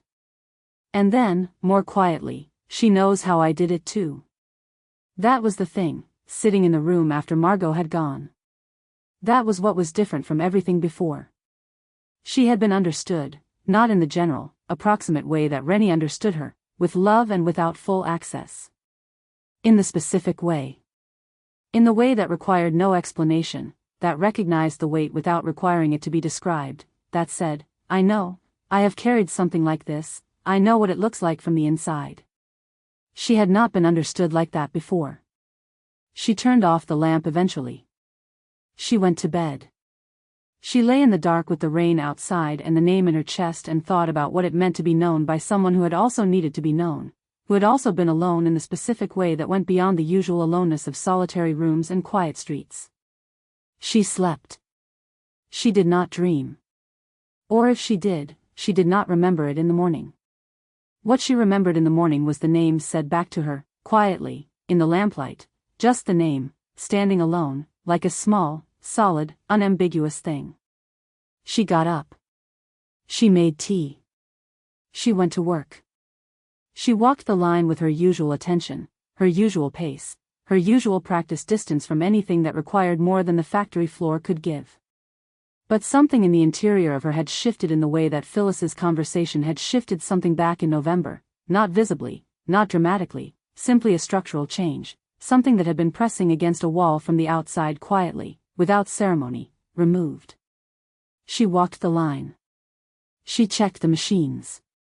She noted Margot at her station, working with the settled ease of someone who had been on this floor long enough for it to live in her hands, and did not make anything of the noticing. At the lunch break, she put her flask on the seat to her right. Margot arrived and sat down. They ate their sandwiches. They said nothing in particular, and everything that needed to be said had already been said, and the silence between them was the fullest silence Dot had ever sat in.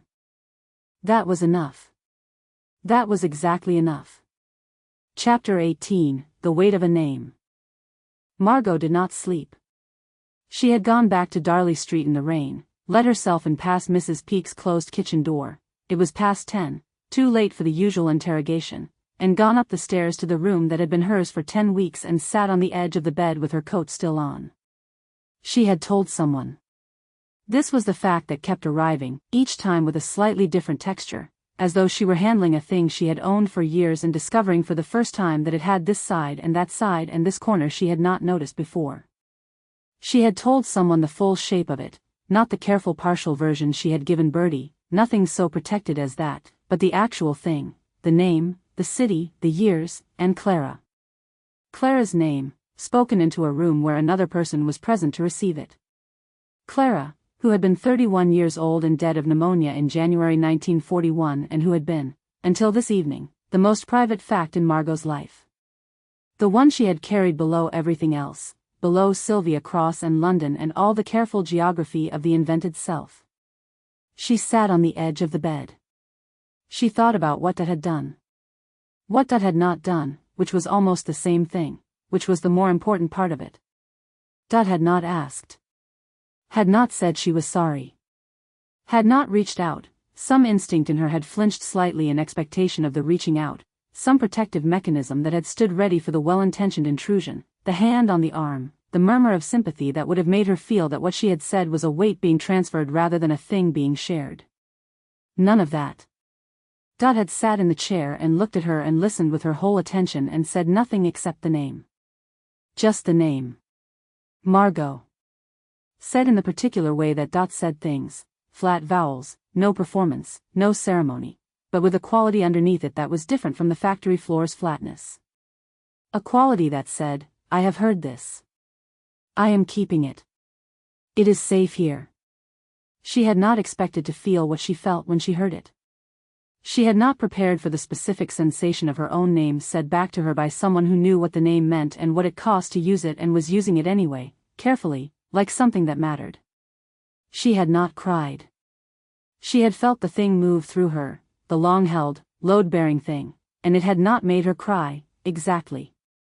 It had made her feel, for the first time in 3 years, like the full dimensions of herself were present in the room.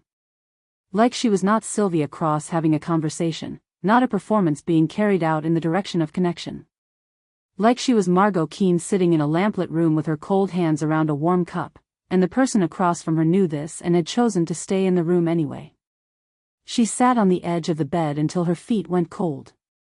Then she took her coat off, and her shoes, and got under the blanket with most of her clothes still on because the room was cold and she did not have the energy for more than this, and she lay in the dark and thought, I told someone. And underneath that, quieter, she kept it. And underneath that, quietest, what do I do now? She did not know. This was the thing she had said to Dot, I don't know what I'm supposed to do now, and Dot had said nothing supposed, which was the right answer and also not an answer, because the question was not procedural. The question was something more like, who is Margot Keane in December 1944, in this particular city, with this particular person who has heard her name and held it? She didn't know. But she lay in the dark and felt the question without the old familiar dread of it. The dread had been, for 3 years, the thing she reached first when she reached for what lay beneath the performance, the fear that Margot Keane was unlivable, that the real self was too exposed, too associated with loss, too much of a reminder of what had been and was gone. Tonight she reached for the dread and it was still there, but it was smaller than it had been yesterday. Dot had held it, briefly, and it had not broken anything. And the knowing of this, that it could be held without breaking, was a new piece of information she was still working out the implications of. She slept. In the morning the rain had stopped, leaving the streets with the particular washed clarity of December after rain, cold and specific, the light thin and direct. She walked to the factory through it and felt the cold on her face and thought, I am Margot Keane walking to a factory in the Midlands, and someone knows this, and the sky has not fallen. This was a small observation. She held it carefully, like something new. On the factory floor, nothing had changed. This was the thing she had not entirely expected, or had expected with more anxiety than turned out to be warranted. She had known, in the rational part of herself, that Sunday evenings in Dot's room were not the factory floor on Monday morning, that the two spaces operated under different rules, that the Dot who had said Margot quietly into the lamplight and the Dot who walked her line with a pad and a pen were not separate women but were managed by a woman who understood the distinction between what existed between them and what was shown. But the knowing had not entirely prevented the wondering, in the small hours of Sunday night, about Monday morning. Monday morning was ordinary. Dot moved down the line with her usual efficiency. She checked Margot's press without particular attention, said 2 words about the production rate, and moved on. At the lunch break she put her flask on the chair beside her. Margot came and sat down. They ate their sandwiches. They didn't speak much. They had, Margot was discovering, very little need to speak much at lunch. The silence that had developed between them over weeks of the good seat and the canal road was a silence that had content, that was not empty but full of the accumulated weight of what had passed between them. Today it was fuller than usual. Today the silence contained Sunday night and the rain and the name, and it held all of it without difficulty, the way a well-made thing holds weight. Rennie appeared with 2 cups of tea. She set one in front of each of them, glanced between them with the expression that Margot had learned to read, the one that registered something and filed it, warm and shrewd and asking nothing, and went back to her own table without a word. Margot watched her go. She knows, she said. She's always known, Dot said. Not the details. The shape of it. And she doesn't mind. Rennie minds about very little that isn't her business, Dot said. And she has unusually good judgment about what is and isn't. Margot looked at the table. Does it bother you? That she knows the shape of it? No, Dot said. And then, after a moment, it used to. The idea of anyone knowing anything. I spent a long time making sure no one knew anything about me they didn't need to. A pause. I'm revising that position. Margot looked at her. The line noise was around them, the break room's particular warmth and noise, and Dot looked at the wall in the unhurried way she looked at things, as though the wall were simply a neutral surface for thinking against. Slowly, Margot said. Very slowly, Dot agreed, without irony, with the quality she had that was not quite dry humor but lived close to it. I'm not a quick revision. Margot felt something ease in her chest. She drank her tea. Dot was passing Rennie's station in the middle of the afternoon when she felt the small weight arrive in her apron pocket, something deposited there without announcement, in the particular way Rennie had of doing things that didn't require acknowledgement. She put her hand in and found a humbug, wrapped in a twist of paper, slightly soft from Rennie's pocket. She did not look at Rennie. Rennie did not look at her. The line continued its afternoon rhythm around them, loud and purposeful, consuming the hours. Dot put the humbug back in her pocket and walked on. At the end of the afternoon shift, walking out through the gates, Birdie fell into step briefly beside her. "You look," Birdie said, with the incisive imprecision she brought to most of her observations, "different. Lighter. Is that the right word? Lighter." "Perhaps," Margot said. Birdie appeared to consider this and conclude it was sufficient. "Good," she said, with the conviction of someone delivering a verdict rather than an opinion. Then she turned off toward her own street with a wave that encompassed both of them and was gone. Margot and Dot walked the canal road. The evening was clear and very cold, the first real cold of December, the kind that announced itself immediately and without negotiation when you came out of the factory's warmth into the street. The canal was dark. The bare trees along the far bank were stark against what was left of the sky. They walked in the silence that was theirs. Near the end of the canal road, Margot said, "I keep thinking about saying her name. I haven't said it to another person. In 3 years. I said it last night and it was," she stopped. "I couldn't tell you what it was. I don't have the right word for it." "You don't need the right word," Dot said. "No," she looked at the canal. "But I keep thinking about the fact of it. That it can be said. That it was said. That someone else has it now." She paused. "That feels like something. I don't know what to call it." Dot walked beside her, steady as always in her pace, her breath making small clouds in the cold. "Real," she said, finally. "It makes it real, rather than only yours." Margot considered this. "Yes," she said. "That's exactly it. That's exactly what it is."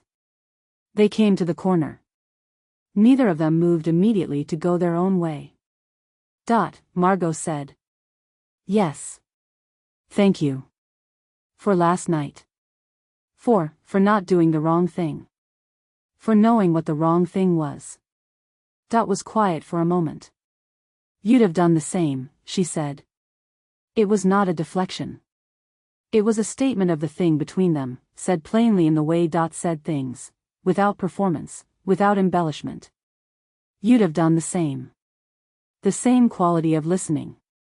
The same stillness. The same instinct about when to be present and when to be silent and when the most important thing was not to reach." Margot understood this completely. "Yes," she said. "I would." They stood a moment longer in the cold, the street quiet around them, their breath in the air. "Good night," Dot said. "Good night." She walked toward Darley Street in the December dark, and thought about the name that was now in the room between them, not only hers anymore, not only Clara's, but a name that had been said and received and kept. Thought about what Dot had said, real, rather than only yours. She thought, yes. That is it. That is exactly what has happened. She let herself into Mrs. Peake's, went upstairs, sat on the edge of the bed. She was, she thought, still Margot Keene in a room in the Midlands. Nothing about that had changed.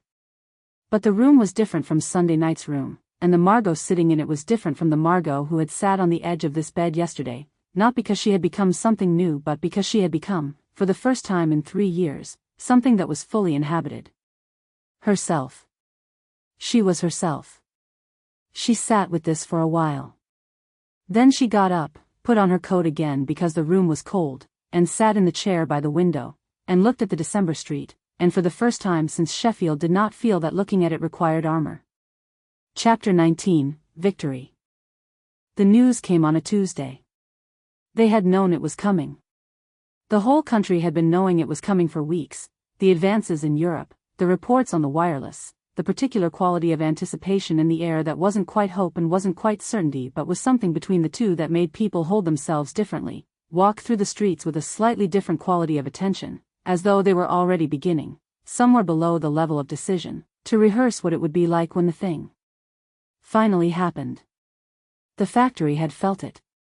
The line had run through April with its usual efficiency, but underneath the efficiency there was something suspended, something held. Not fear exactly, the fear had had its years, had become in most of the women a settled background quality rather than an acute thing, but a waiting. The particular waiting of people who have been waiting for so long they have nearly forgotten what it was they were waiting for. On the 8th of May the hooter sounded at midday and did not call them back. Croft came to the floor. He said the words, the formal ones, the war-is-ended words that had been composed somewhere official for precisely this use and which arrived on the factory floor with all the weight they carried and none of the weight they didn't. He said, the war in Europe is over. He said, the German forces have surrendered unconditionally. He said several other things that Dot would not have been able to repeat if asked, because she stopped hearing him clearly after the first 2 sentences. The floor did what the floor did. It erupted. Not badly, not in any way that was ugly or unmanageable, but completely and immediately and without reserve, the way people responded to things they had been holding back for a very long time. Ethel Bowen, who was 53 and had worked this floor for 11 years and whose son was somewhere in France, sat down on the floor and put her face in her hands and wept without restraint in a way that Dot had never seen from Ethel in all of those 11 years. Birdie was embracing someone, Pat, of all people, Pat who she had argued with twice this week about the loading schedule, the two of them holding on to each other in the middle of the floor with the uncomplicated urgency of people who needed to hold on to something and it happened to be each other. Women were crying, laughing, saying names, husbands, brothers, sons, men who were coming home, men who weren't, names said into the noise as if saying them was what made the news real, as if the name in the air was the beginning of the thing being true. Dot stood on her section of the floor and was very quiet. This was not unusual, on the surface. Dot was often quiet when everything around her was loud. It was what she did, the stillness at the center of noise was her particular quality, the thing that made her useful on the floor. The women knew it. They were accustomed to it. And so no one marked it, initially, as different from her usual stillness. But she knew the difference. The news arrived in her and made no celebration. It made something else, something that had been waiting in the same part of her where the grief lived, the quiet, structural part she had learned to distribute the weight across so evenly that she had stopped noticing the weight. It arrived there and did something she had not anticipated. It closed a door. She had not known the door was open. That was the thing she was discovering, standing in the middle of the factory floor with the noise of the women's relief and grief and joy around her. She had not known she had been keeping it open, a small, irrational, unexamined door in the part of herself that was not accessible to reason, where no one else had been allowed and where she had not often gone herself. A door that had the particular quality of a thing you only discover when it shuts. Tommy was not coming home in peacetime. She had known this since the telegram. She had known it through every day of the years since, through every letter from June, through every time she had thought about the arithmetic that meant he would be 22, 23, 24, 25 and had not let herself complete the calculation. She had known it completely, factually, with all the machinery of a rational mind. But knowing and the door being shut were not the same thing. The door was shut now. The war was over and Tommy was not coming back in peacetime. He was not coming back in any time. There was no time left in which he might come back. That was what the war ending meant, she understood now with the specific clarity of something felt rather than thought, it meant permanently. It meant the thing she had known was now also the thing she could no longer hold away from herself with the distance that, not yet over, had provided. The war had been, for 5 years, a kind of grammar, a conditional tense in which the worst was true but might still change. The war being over changed the grammar. There were no more conditionals. There was only what was. The floor celebrated around her. She stood. Birdie appeared at her elbow. She had been crying, her face showed it, still wet, and she was smiling in the complex, tear-smeared way of someone who is feeling multiple things and making no effort to sort them into an order. She put her arm through Dot's and stood beside her and said nothing, which was the most thoughtful thing Birdie had done in Dot's presence, and which Dot received with the particular gratitude of someone who needs exactly that and cannot say so. Rennie was across the floor, talking to Ethel, her hand on Ethel's arm. When she looked up and found that she did the thing she did, the reading, the registering, the careful assessment from across a room. Then she turned back to Ethel, and Dot understood from this that Rennie had seen what she saw and had judged that Ethel needed her more than Dot did, at this moment, because Ethel's son was in France and that was a need with an immediate weight that required attending to. She understood this was right. She was glad of it. She would have found Rennie's full attention, in this moment, difficult to hold. The women were beginning to move now, toward the doors, toward the streets, toward whatever the world outside the factory had become in the last half hour. Croft was attempting to say something about procedure, about the afternoon, about the formal processes by which the factory would manage the transition, and nobody was listening to him, and he appeared to be managing this with resigned dignity, which Dot thought was probably the best he could do and more than she'd expected from him. She felt her arm released. Birdie had gone somewhere, she could hear her voice, somewhere to the left, that particular combination of speed and enthusiasm that meant Birdie was in her element, in the middle of something, where she always was. The factory floor was beginning to empty. Dot stood on her section of it and looked at the length of the line, the presses, the benches, the familiar geography of 9 years, and thought about what this meant for the work, the practical things, the things she could think about clearly, the contracts ending, the production targets that would no longer apply, the women who would be released from the factory in the weeks to come, the line that would grow shorter and then stop. These were real considerations. They would require managing. She was good at managing real considerations. She felt someone beside her. She did not look. She knew, in the way she had been knowing where Margot was on the floor since October, without looking. Margot had come to stand beside her. She did not put her arm through Dot's. She did not reach for her hand. She did not say anything. She simply stood there, at the exact distance she stood at when they walked the canal road, close enough that the cold would not get between them, close enough to be felt, not so close as to be a declaration. She did not celebrate. She did not ask. She stayed. The factory floor emptied around them, women filing through the doors into the May afternoon, the noise moving outside and becoming the noise of the street, of the city, of a Midlands afternoon on the day the war ended in Europe. The sound of it came back through the high windows, something between celebration and something harder than celebration, the full complexity of relief after years of something enormous. Dot looked at the line.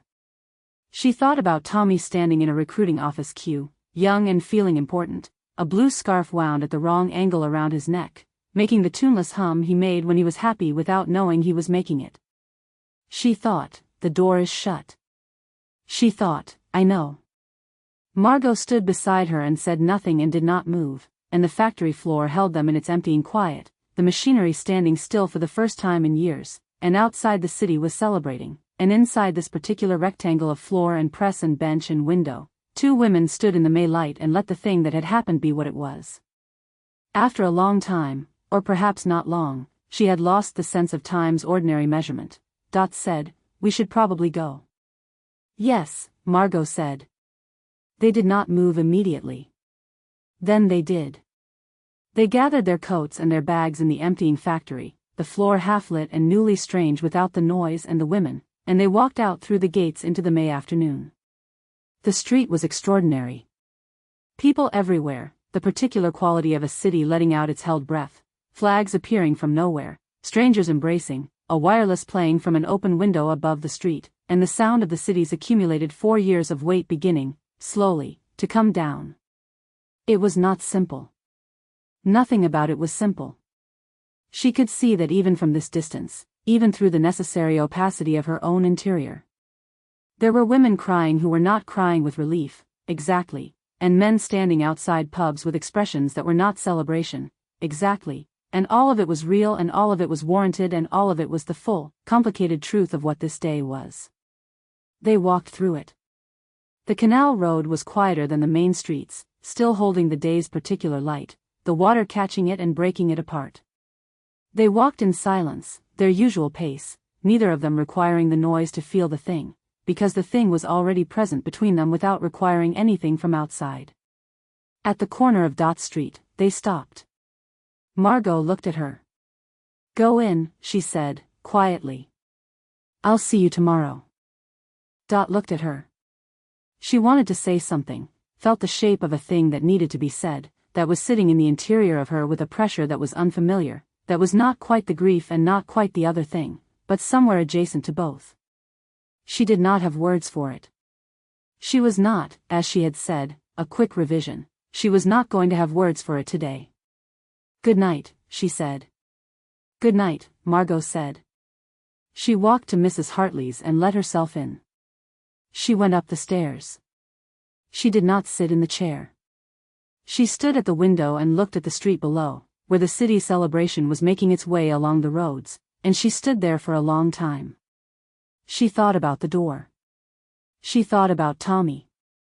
She thought, I have someone to tell. This was new. This was the thing that was new and that she was still learning the shape of, that there was a person, now, who knew the weight of what she carried, who would receive it, who had given her something equivalent in return. She had someone to tell. She had not had that for 5 years. She did not tell anyone that evening. She stood at the window and let the day be the day and let the grief be the grief and let the knowledge of what she was going to do, when, and how, and what it would cost, and why she was going to do it anyway, settle into her at the pace it was going to settle, which was slow, which was her pace, which was the only pace she had ever operated at for anything that mattered. The streets celebrated below her. She stood in the window and held the name. Tommy. Not yet aloud. Not yet. But held, deliberately, consciously, with the knowledge that there was a time coming when she was going to say it to another person and let someone else hold it with her. She could feel the shape of that time, ahead of her in the not yet. She stood at the window and felt it without forcing it. Outside, the May evening was extraordinary. Inside the room, Dot stood. Chapter 20, What Comes After. The factory did not stop on the day the war ended. It kept running through the week, momentum, contracts, the particular inertia of a large industrial operation that did not know how to stop at the moment the reason for its existence was removed. The women came to their shifts and the line ran and the quota was logged and the work was the work, though everyone understood, with the particular clarity of people reading conditions around them, that this was the last of something. That the days were numbered in a way they had not previously been numbered, and the number was not large. The contracts began to end in June. It happened in batches, which was the only way it could happen. A factory could not dismiss 40 women on one day without consequences that its management did not want to manage, and so it came in waves, gentle enough at the edges and harder than they looked up close. The first batch was the women who had come most recently, 2 from the loading end, a woman named Vera from Sylvia's section who had been there only 6 months, 3 from the filling line. They were given their notice with the language of grateful service, of contribution to the nation's war effort, of hopes for their futures in the world the peace would make. The language was not unkind. It was not sufficient. The line ran shorter. Dot adjusted the workflow without comment, redistributing the tasks with the efficiency of someone who had managed the line through absences and short weeks for 9 years and knew exactly which adjustments produced the least disruption. She was good at this. She had always been good at this. What was different was the knowledge that this particular redistribution was not temporary, that the line was contracting rather than coping, moving toward a shape that would eventually not require her, which was a fact she held at the same careful distance she held other facts that had too much weight to examine directly. She said nothing about this to the floor. Birdie talked about what she would do next with the cheerful particularity of someone who had not yet been told she would need to do anything, which was accurate. Birdie's numbers were good, and Dot had quietly ensured that the paperwork reflected this, which was the only protection she had to offer. Birdie's plans included, in no particular order, going back to school for something she hadn't yet decided on, learning to drive because why not, and possibly going to visit a cousin in Wales who she claimed was very interesting and also has a piano. She delivered these plans in the break room with her usual combination of speed and conviction and complete openness to revision, and the floor received them with the warmth it always brought to Birdie, which was the warmth of people who found her useful in the way a fire was useful, reliably present, reliably warm, impossible to ignore. Rennie said nothing about what she would do next. This was unlike Rennie. Rennie was generally the person who talked most directly about practical things: money, the boys, the house, the management of the ordinary demands of a life run largely alone. The fact that she was not talking about this particular practical thing registered with Dot as significant, in the way things registered that were out of pattern. She found Rennie alone near the tea urn on a Thursday morning in the second week of June, and said, "Have you heard from them yet?" Rennie stirred her tea. "About the notice?" "Yes." "No," a pause. "I'm not sure what I'd do if I had." She looked into the cup. "It's been 6 years. The floor. The work. The women." She said this without sentimentality, the flat statement of a fact, and then looked up at Dot with the expression she used when she was being direct. "I've been thinking I might look for something else before they ask me to. There's talk of work at the cord factory on Aldgate. Something more permanent." "That makes sense," Dot said. "Does it?" Not a question. Rennie was looking at her in the way she looked at her when she was about to say something she had been holding for some time. "And you? What makes sense for you?" Dot said nothing. Dot. It was very quiet. Rennie's voice had the quality it had when she used the name as a weight rather than an address, when she wanted to be sure the person she was talking to understood she was being looked at clearly and with full attention. "What happens to you?" "I'll manage," Dot said. "I know you'll manage." "That's not what I asked." She looked at her tea. Rennie waited with the patience she had, the patient silence, the one that was a different kind of pressure from questions. Dot had always found it harder to resist than questions. Questions you could deflect. Rennie's silence simply sat there and expected to be met. "I don't know," she said. "Yet." "I don't know yet." Rennie looked at her for a moment longer. Then she nodded, in the way she nodded when she had received something she was going to leave where it was for now. "All right," she said. "But Dot." "Yes. You're not managing it alone." She said it simply, without drama, without making it into more than it was. "Whatever it is. I want that to be said. You're not managing it alone." Dot looked at her. Rennie looked back, steady and warm and entirely serious. "All right," Dot said. Rennie picked up her cup and went back to the floor. Dot stood at the tea urn for a moment. She thought about alone, and what it meant, and whether it meant what it had meant in October. She thought, no. It does not mean what it meant in October. She went back to the floor. Phyllis came to find her on a Friday afternoon, in the small office, in the way she had come to find her in November, without knocking, closing the door behind her. She stood at the window and looked at the line, which was running at 3/4 of its October length now, the gaps visible, the remaining women spread across a contracted space. "There'll be a management review in July," Phyllis said. "Of supervisory positions." Dot set her pen down. "I understand. The factory's future is not certain. There's a possibility of peacetime contracts. Small arms components, industrial work, nothing as extensive as the war production." She looked at the line. "There may be a supervisory role. A smaller one." A pause. "I'm making no promises." "You never do." A brief movement at the corner of Phyllis's mouth that was as close as she came to conceding a point. "No," she turned from the window. "You've run the best line in this factory for 9 years, Miss Marsden. That's documented. Whatever happens, that's documented." "Thank you," Dot said. Phyllis moved to the door. Then she stopped, which she rarely did. Phyllis's departures were generally as conclusive as her silences. She stood for a moment with her hand on the frame in a way that suggested something had not quite been said. "There's also," she said, without turning, "the question of what else there is. Outside the factory." She paused. "The world is going to need to reorganize itself. It always does, after. There will be work. Different work, perhaps. But work." Another pause, more deliberate.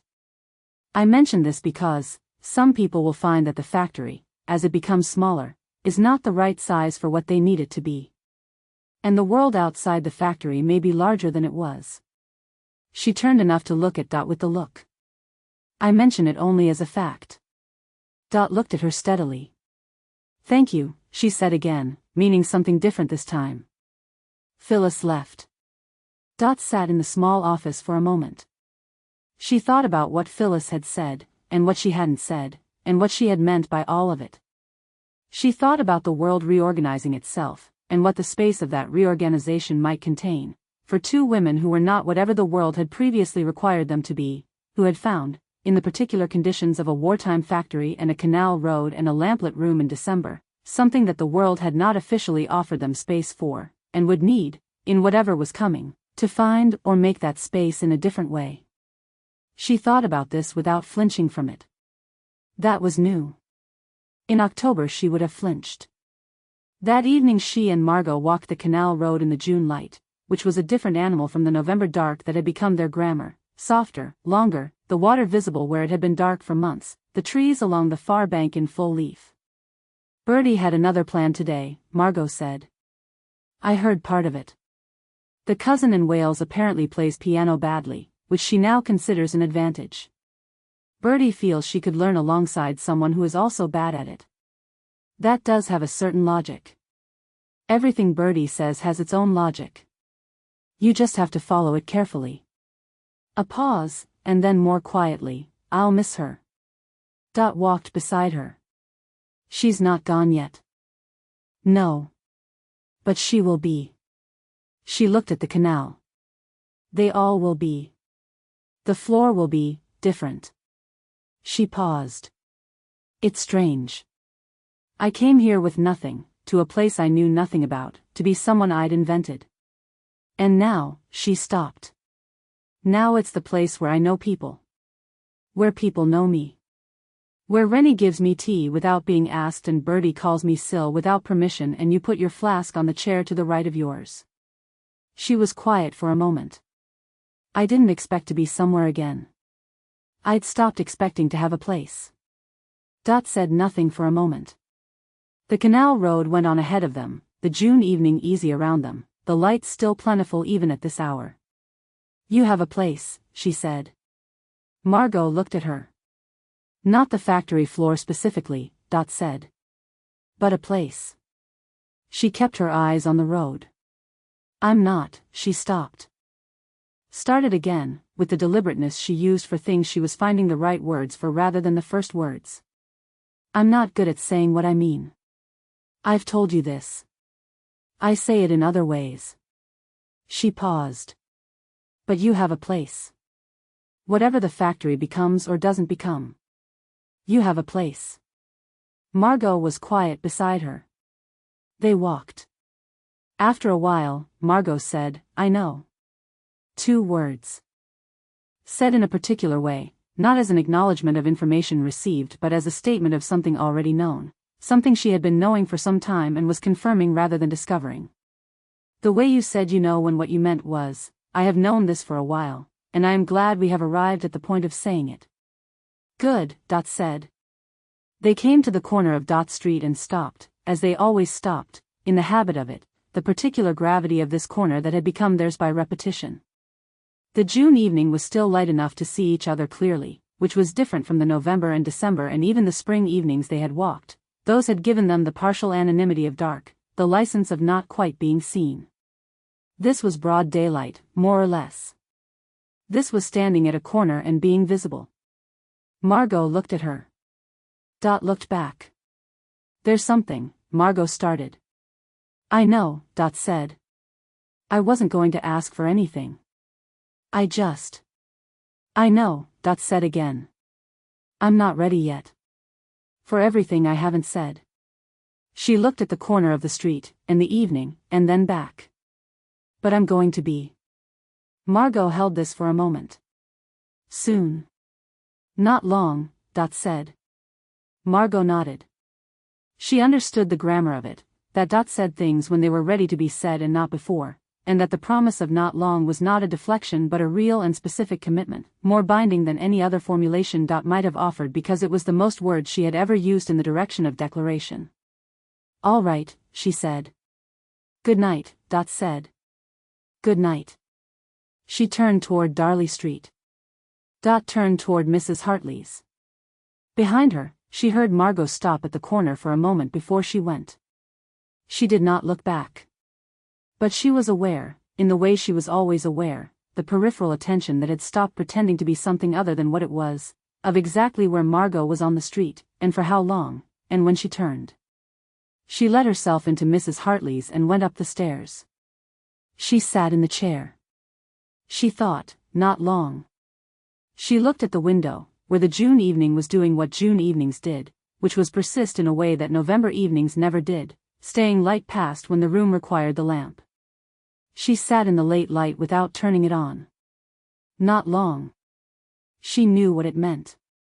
She knew what she was going to say, and to whom, and in what location, in what quality of silence. She knew it the way she knew things that had been decided before she had consciously decided them, through the accumulated weight of months, through the canal road and the lamplight and the names said in December and the arm through hers in the 4 o'clock dark and VE day and the door that had closed. Through all of it. She was going to say Tommy's name out loud. She was going to say it to Margot, in some particular location on some particular evening, and Margot was going to receive it the way it had received Margot's, because she had paid attention, and she had learned, and that was what you did when someone had given you something, you gave it back, changed by the giving. She sat in the June evening and held the knowledge of this. It was almost unbearably like peace. She sat with it until the light finally, reluctantly, began to go. Chapter 21, Tommy. It was a Saturday evening in the middle of June, and the street parties had started before noon. There had been one on Darley Street, apparently, and one on the road behind the canal, and the neighborhood had opened itself up in the particular way of neighborhoods that had been holding their breath for years and were now, collectively, and with feeling, letting it go. Bunting that had survived the whole of the war in someone's drawer. Trestle tables brought out into the streets. The particular sound, audible from several streets away, of a city that had remembered how to make noise for reasons other than fear. They had not gone to any of the parties. This was not a plan, exactly. It had simply emerged in the way that things between them emerged, through the quiet agreement of two people who did not need to discuss what they wanted in order to know that they wanted the same thing. Margot had knocked at Mrs. Hartley's at 7, and Dot had been ready, coat already on, the small gesture of someone who had been expecting the knock without knowing when it would arrive, and they had gone out into the June evening together and turned, without discussion, away from the streets where the noise was and toward the canal road, which was theirs. The canal road was quieter than the rest of the city but not silent.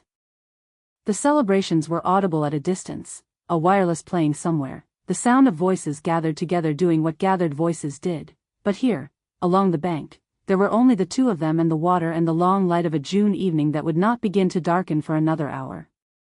They walked to the bench. It had become theirs in the same way the corner of Dot Street had become theirs, by repetition rather than declaration. They had sat on it 3 or 4 times over the spring and early summer when the walk had suggested sitting rather than turning home, when the evening had been good enough to stay in. It was a plain bench, green paint going in places, positioned where the towpath widened slightly and the canal curved around to the left, giving a view of the water's length in both directions. Nothing remarkable about it. It was simply where they sat. They sat. The evening moved around them. The canal caught the late light and gave it back at an angle. On the far bank, the trees were in full leaf, the green of June that had no equivalent in any other month, dense and complete, a different kind of green from May's or July's. Somewhere behind them, distant enough to be texture rather than content, the street celebrations continued. Margot had her hands in her coat pockets. Dot had hers in hers. They were not touching. They were close enough that the warmth of the other person was present, that particular nearness they had accumulated over months, the specific distance that was not accident. Dot looked at the water. She had known, sitting in her room on Thursday evening after the corner conversation in June, that it was going to be soon.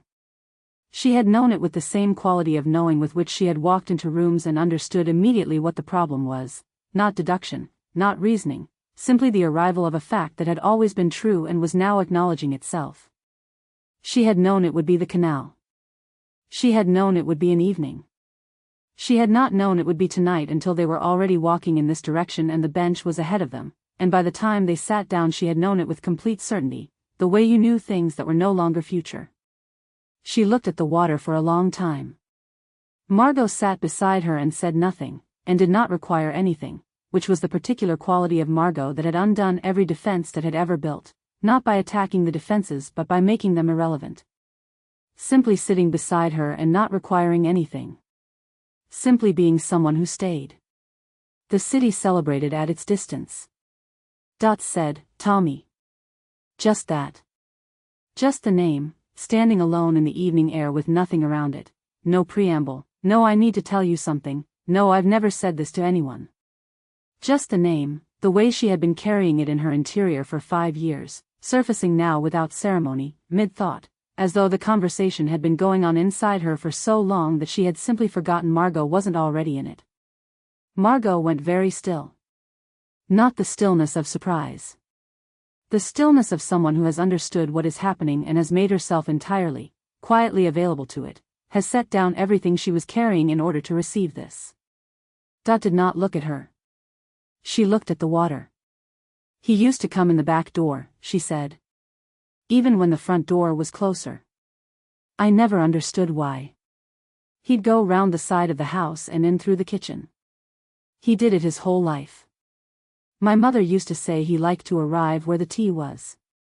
She paused. I think it was just that he never saw the point of the front door if the back one worked. That was Tommy. He had a whole system of deciding what was necessary and what wasn't, and his system was entirely his own, and it drove me mad for years and I would give anything now. She stopped. The water moved along its course, patient and indifferent in the way it was always patient and indifferent, the particular quality of water that had no investment in what happened on its banks. He made a sound, she said. When he was happy. Not singing, he couldn't hold a note, not that it stopped him. Just a sort of tuneless hum, no tune to it, nothing you could name. He didn't know he was doing it. You'd be in the kitchen making breakfast and you'd hear it coming up the stairs, and you'd know he was in a good mood before he got to the door. She looked at the far bank. My mother heard it once, in a dream, after he died.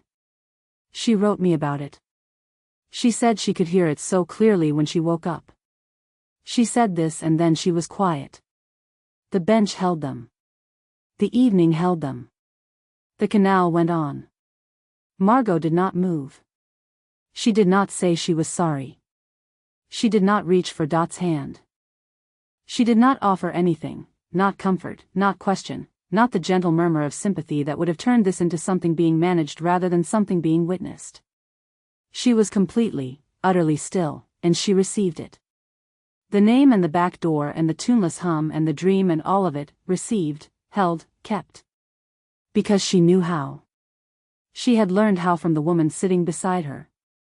From a December night in a lamplit room, when what had been needed was not comfort or question or resolution but simply another person, present and still, listening like it was the most important thing they had ever been asked to do. She gave it back now. The specific, deliberate, enormous gift of her complete attention. Of staying still. Of not making it smaller than it was. Dot sat. She had not cried since the first year, and she did not cry now, not in any way she would have named as crying. Something happened in her chest, brief and not repeated, and her jaw was tight for a moment, and then it was not, and she sat on the bench in the June evening and breathed the air and felt the specific quality of what it was to have said a name out loud after 5 years of keeping it in the dark. It was not relief, exactly. It was something more structural than relief. Something closer to what you felt when you had been carrying a thing under enormous pressure for years and you finally, gently, in your own time and in your own way, set it down. Not because the weight was gone. Because you were not carrying it alone. After a real moment, a moment with mass and duration, a moment that the evening held carefully, Margot said, Tommy. Just once. Quietly. The way you said a name back to someone when what you meant was, I have heard this. I am keeping it. It is safe with me now, as well as with you. The way Dot had said Margot, in December, in the rain. That was the whole thing. That was the gesture entire. Dot looked at the water. Something in her shoulders, some long-held arrangement of muscle and bone and managed weight, let go by a small, specific degree. A degree she had not known was available. A fraction of an inch toward Margot on the bench that she did not decide and did not resist, simply the body doing what it did when the thing it had been braced against was no longer there. They sat. The canal moved. The light moved, slowly, as June light moved, unhurried, reluctant to go, the sky holding its color for longer than felt possible. The celebrations on the street behind them were a sound at the edge of things, not absent but not requiring attention, not their concern. Neither of them spoke again for a long time. There was nothing that needed to be spoken. The silence between them was the fullest silence that had ever sat in, fuller even than the silence after Margot's name in December, because this one contained both of those, both names, both received, both kept, and everything that had accumulated in the months between, the canal road and the night shift and the arm through hers in the 4 o'clock dark and the bench in spring and the June corner and all of it present in the silence without needing to be said. After a while, Margot said, quietly, as though she had been thinking about something and had arrived at the edge of it, "I'm glad you came in the back door." Dot looked at her. "Tommy," Margot said. "I mean, I'm glad he was like that. Glad that was the kind of person he was. Someone who didn't see the point of the front door if the back one worked." She paused. "He sounds like someone who was very easy to be in a room with." "He was," Dot said. "He was the easiest person I have ever known. And the most infuriating. Those are often the same person." "Yes," Dot said. "I've come to understand that." Margot was quiet for a moment.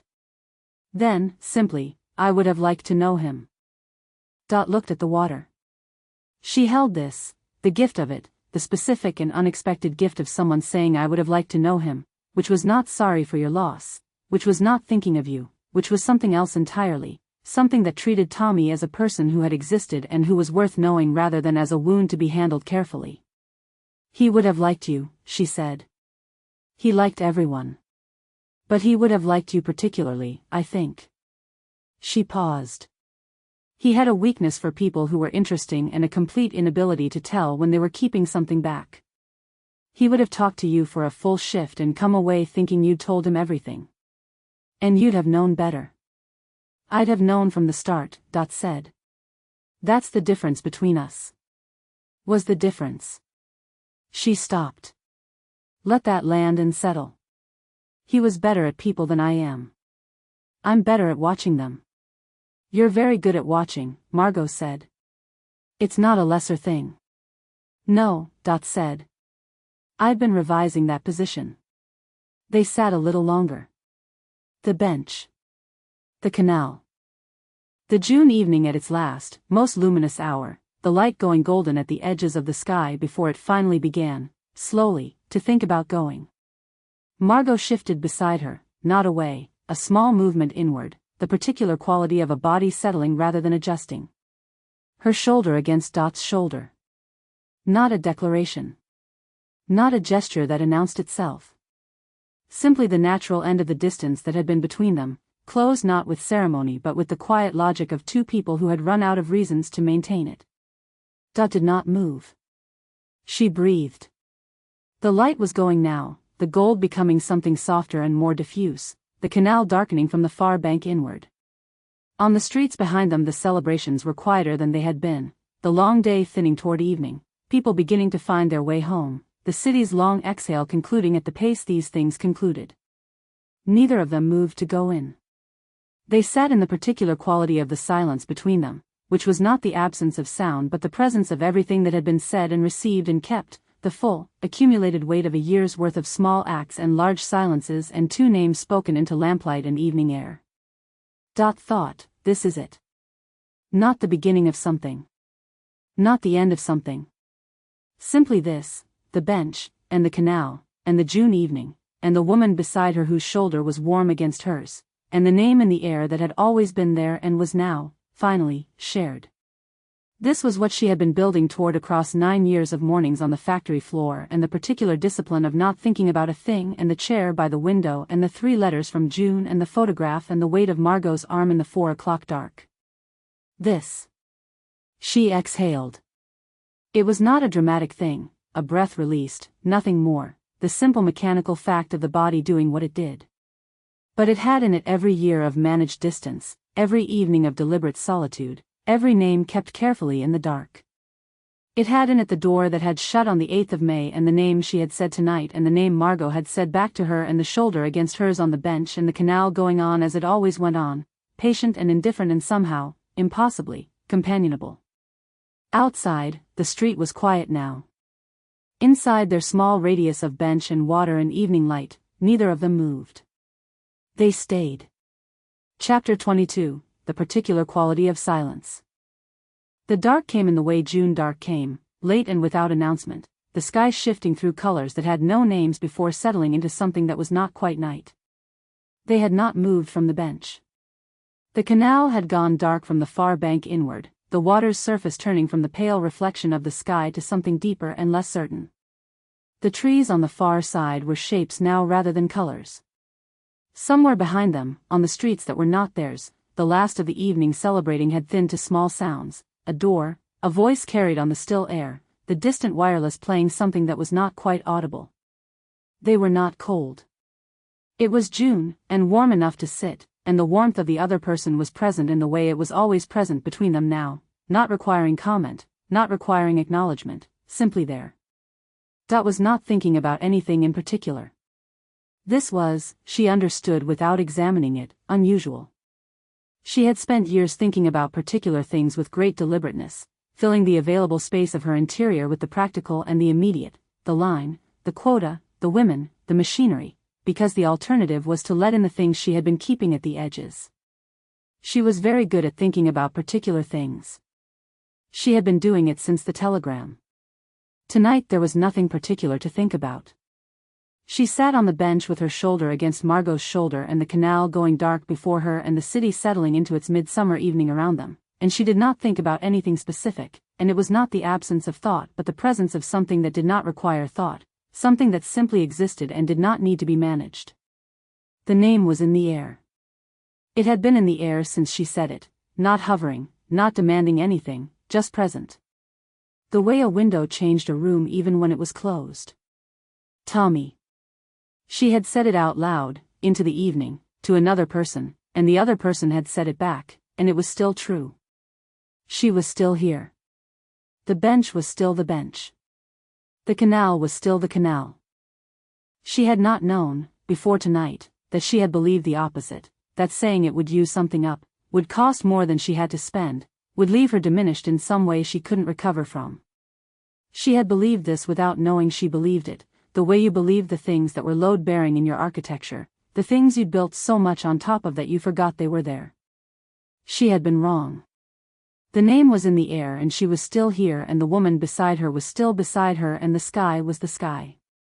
She exhaled, a second time, a different breath than the one before, easier than the one before, the body knowing before the mind did that something had settled. Margot turned her head slightly and looked at her. Not with the cataloging look, not with the direct look that had made its way through all of Dot's defenses over 9 months of canal roads and lunch tables and lamplit rooms. Something quieter than all of those. Something that had no performance in it and no watchfulness and no particular intent, just the look of a person regarding someone they knew. Dot looked back. They held it for a moment, the specific, uncomplicated, irreducible moment of two people looking at each other after everything has been said. Then Margot looked back at the canal, and Dot looked back at the canal, and the evening held them, and neither of them needed to say anything more. There was a quality to the silence between them that Dot could not have described to anyone and did not try to describe even to herself. It was not the silence of two people with nothing to say. It was not the silence of restraint, of things held back, of words chosen carefully from the larger pool of words that couldn't be spoken. It was not the silence she had lived inside for 9 years, which had been managed silence, deliberate silence, silence as a form of protection against everything she had not been able to afford. It was the silence of two people who no longer had anything to hide from each other. This was, she sat with it, let herself sit with it fully, without the old reflex of looking away from things that had too much weight, this was what it felt like. After all of it. After the photograph and the flask on the chair and the canal road and the night shift and December rain and the name said in lamplight and the door that closed in May and the bench and the name said again tonight into the open air. After all of it, this. The particular quality of silence between two people who have finally, gently, set down what they were carrying. It felt, she thought, and the thought arrived quietly, without drama, without the self-consciousness she might once have brought to it, almost unbearably like peace. They sat until the dark was complete. It came gradually, as it always did in June, the sky giving up its light in increments, grudgingly, as though it had been persuaded rather than simply arrived at the end of its day. By the time the bench and the water and the far bank had settled into the proper dark of a summer night, a long time had passed. Dot did not know how much. The city around them had gone quieter, though not silent, the particular quality of a city at the late end of a celebrating day, settling, not yet fully asleep. Eventually, not because there was a reason but because time had done what time did and the evening had become the night, Margot said, very quietly, "We should probably go in." "Yes," Dot said. Neither of them moved. The canal ran in the dark. Somewhere a door closed on a distant street. The trees on the far bank were shadow and the water was shadow and the bench was simply where they were, on this particular evening, in this particular summer, after the particular accumulation of everything that had brought them here.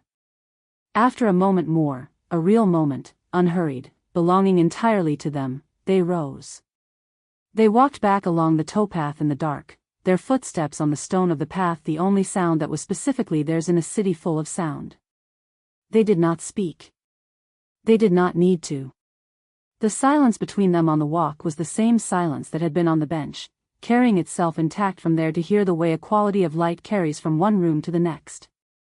At the place where the towpath met the road, they stopped. The corner. Not Dot's corner, that was further along, but the corner before it, the place where the canal route joined the ordinary streets, where they moved from their particular geography back into the shared one. They had stopped here before, in November and December and all the months between, always briefly, always at the end of something. Margot looked at her. "All right," she said. "Yes," Dot said. It was a small exchange. It contained everything. They walked on together to the corner of Dot Street, which was where they always parted, and stopped there too, in the way they had been stopping there for 9 months. The street was quiet. The houses were lit from within, the particular amber warmth of other people's evenings behind their curtains. A cat sat on a wall some way down, self-possessed and unconcerned, as cats were. "Good night," Margot said. Dot looked at her. At the face she had been learning to read since October, the face that had been composed and managed and assembled and had become, over months, simply the face of the person she knew best. At the face that had a name now, Margot, said back to her in December and held since. At the face that was looking at her with the look it had when there was nothing between them. "Good night," she said. She turned and walked to Mrs. Hartley's. She let herself in. She went up the stairs, past Mrs. Hartley's closed door, past the small kitchen along the corridor where the kettle lived, and into her room. She did not turn on the lamp. She stood at the window and looked out at the street below, which was quiet now, the last of the evening's celebrating done. No bunting was visible from here. No wireless playing from an open window. Just the street, and the lamps doing their partial work on it, and the ordinary summer dark of a Midlands night. She stood for a while. She thought about the bench, and the canal, and the name in the air between them. She thought about June's letter, "I hope you have someone who at least sits with you sometimes," and what the answer to that hope was now, and had been for some months, and would continue to be. She thought about the line and the women and Rennie putting a sweet in her pocket and Birdie's voice and Phyllis's deliberate glances and all of it, the whole specific geography of a life she had made inside a factory floor and a set of familiar streets, and how that life was changing and would continue to change and was already, in the ways that mattered, changed. She thought about Tommy. Not painfully, not in the way she had thought about him for years, the managed, careful, evenly distributed weight of it. Simply with the quality you brought to thoughts about someone who was gone but was also, in some sense that defied the grammar of tense, still present. Still the back door and the tuneless hum and the blue scarf worn lopsided and the wireless program that was sad, wasn't it? Still all of that, and still hers to carry, but carried differently now. Carried alongside. She stood at the window. Below, the street was its ordinary self, the houses, the lamps, the cat on the wall having moved or not moved, she couldn't tell in the dark. The particular settled quiet of a neighborhood that has had its celebration and gone inside. She thought of nothing else. She simply stood in the window of the room she had lived in for 7 years, in the city she had lived in for all her life, in the body she had carried through 9 years of factory mornings and 3 letters from June and the photograph and the canal road and the bench, and she breathed, and it was quiet, and the quiet was not the silence of protection or the silence of managed distance or the silence of a person who has learned to make do with their own company. It was the other kind. She stood in the window of her room and the night held the street and the street was ordinary and quiet and entirely sufficient, and she did not move to go to bed, and she did not feel the need to move, and the dark and the silence were what they were. Which was enough. Which was, in the end, everything.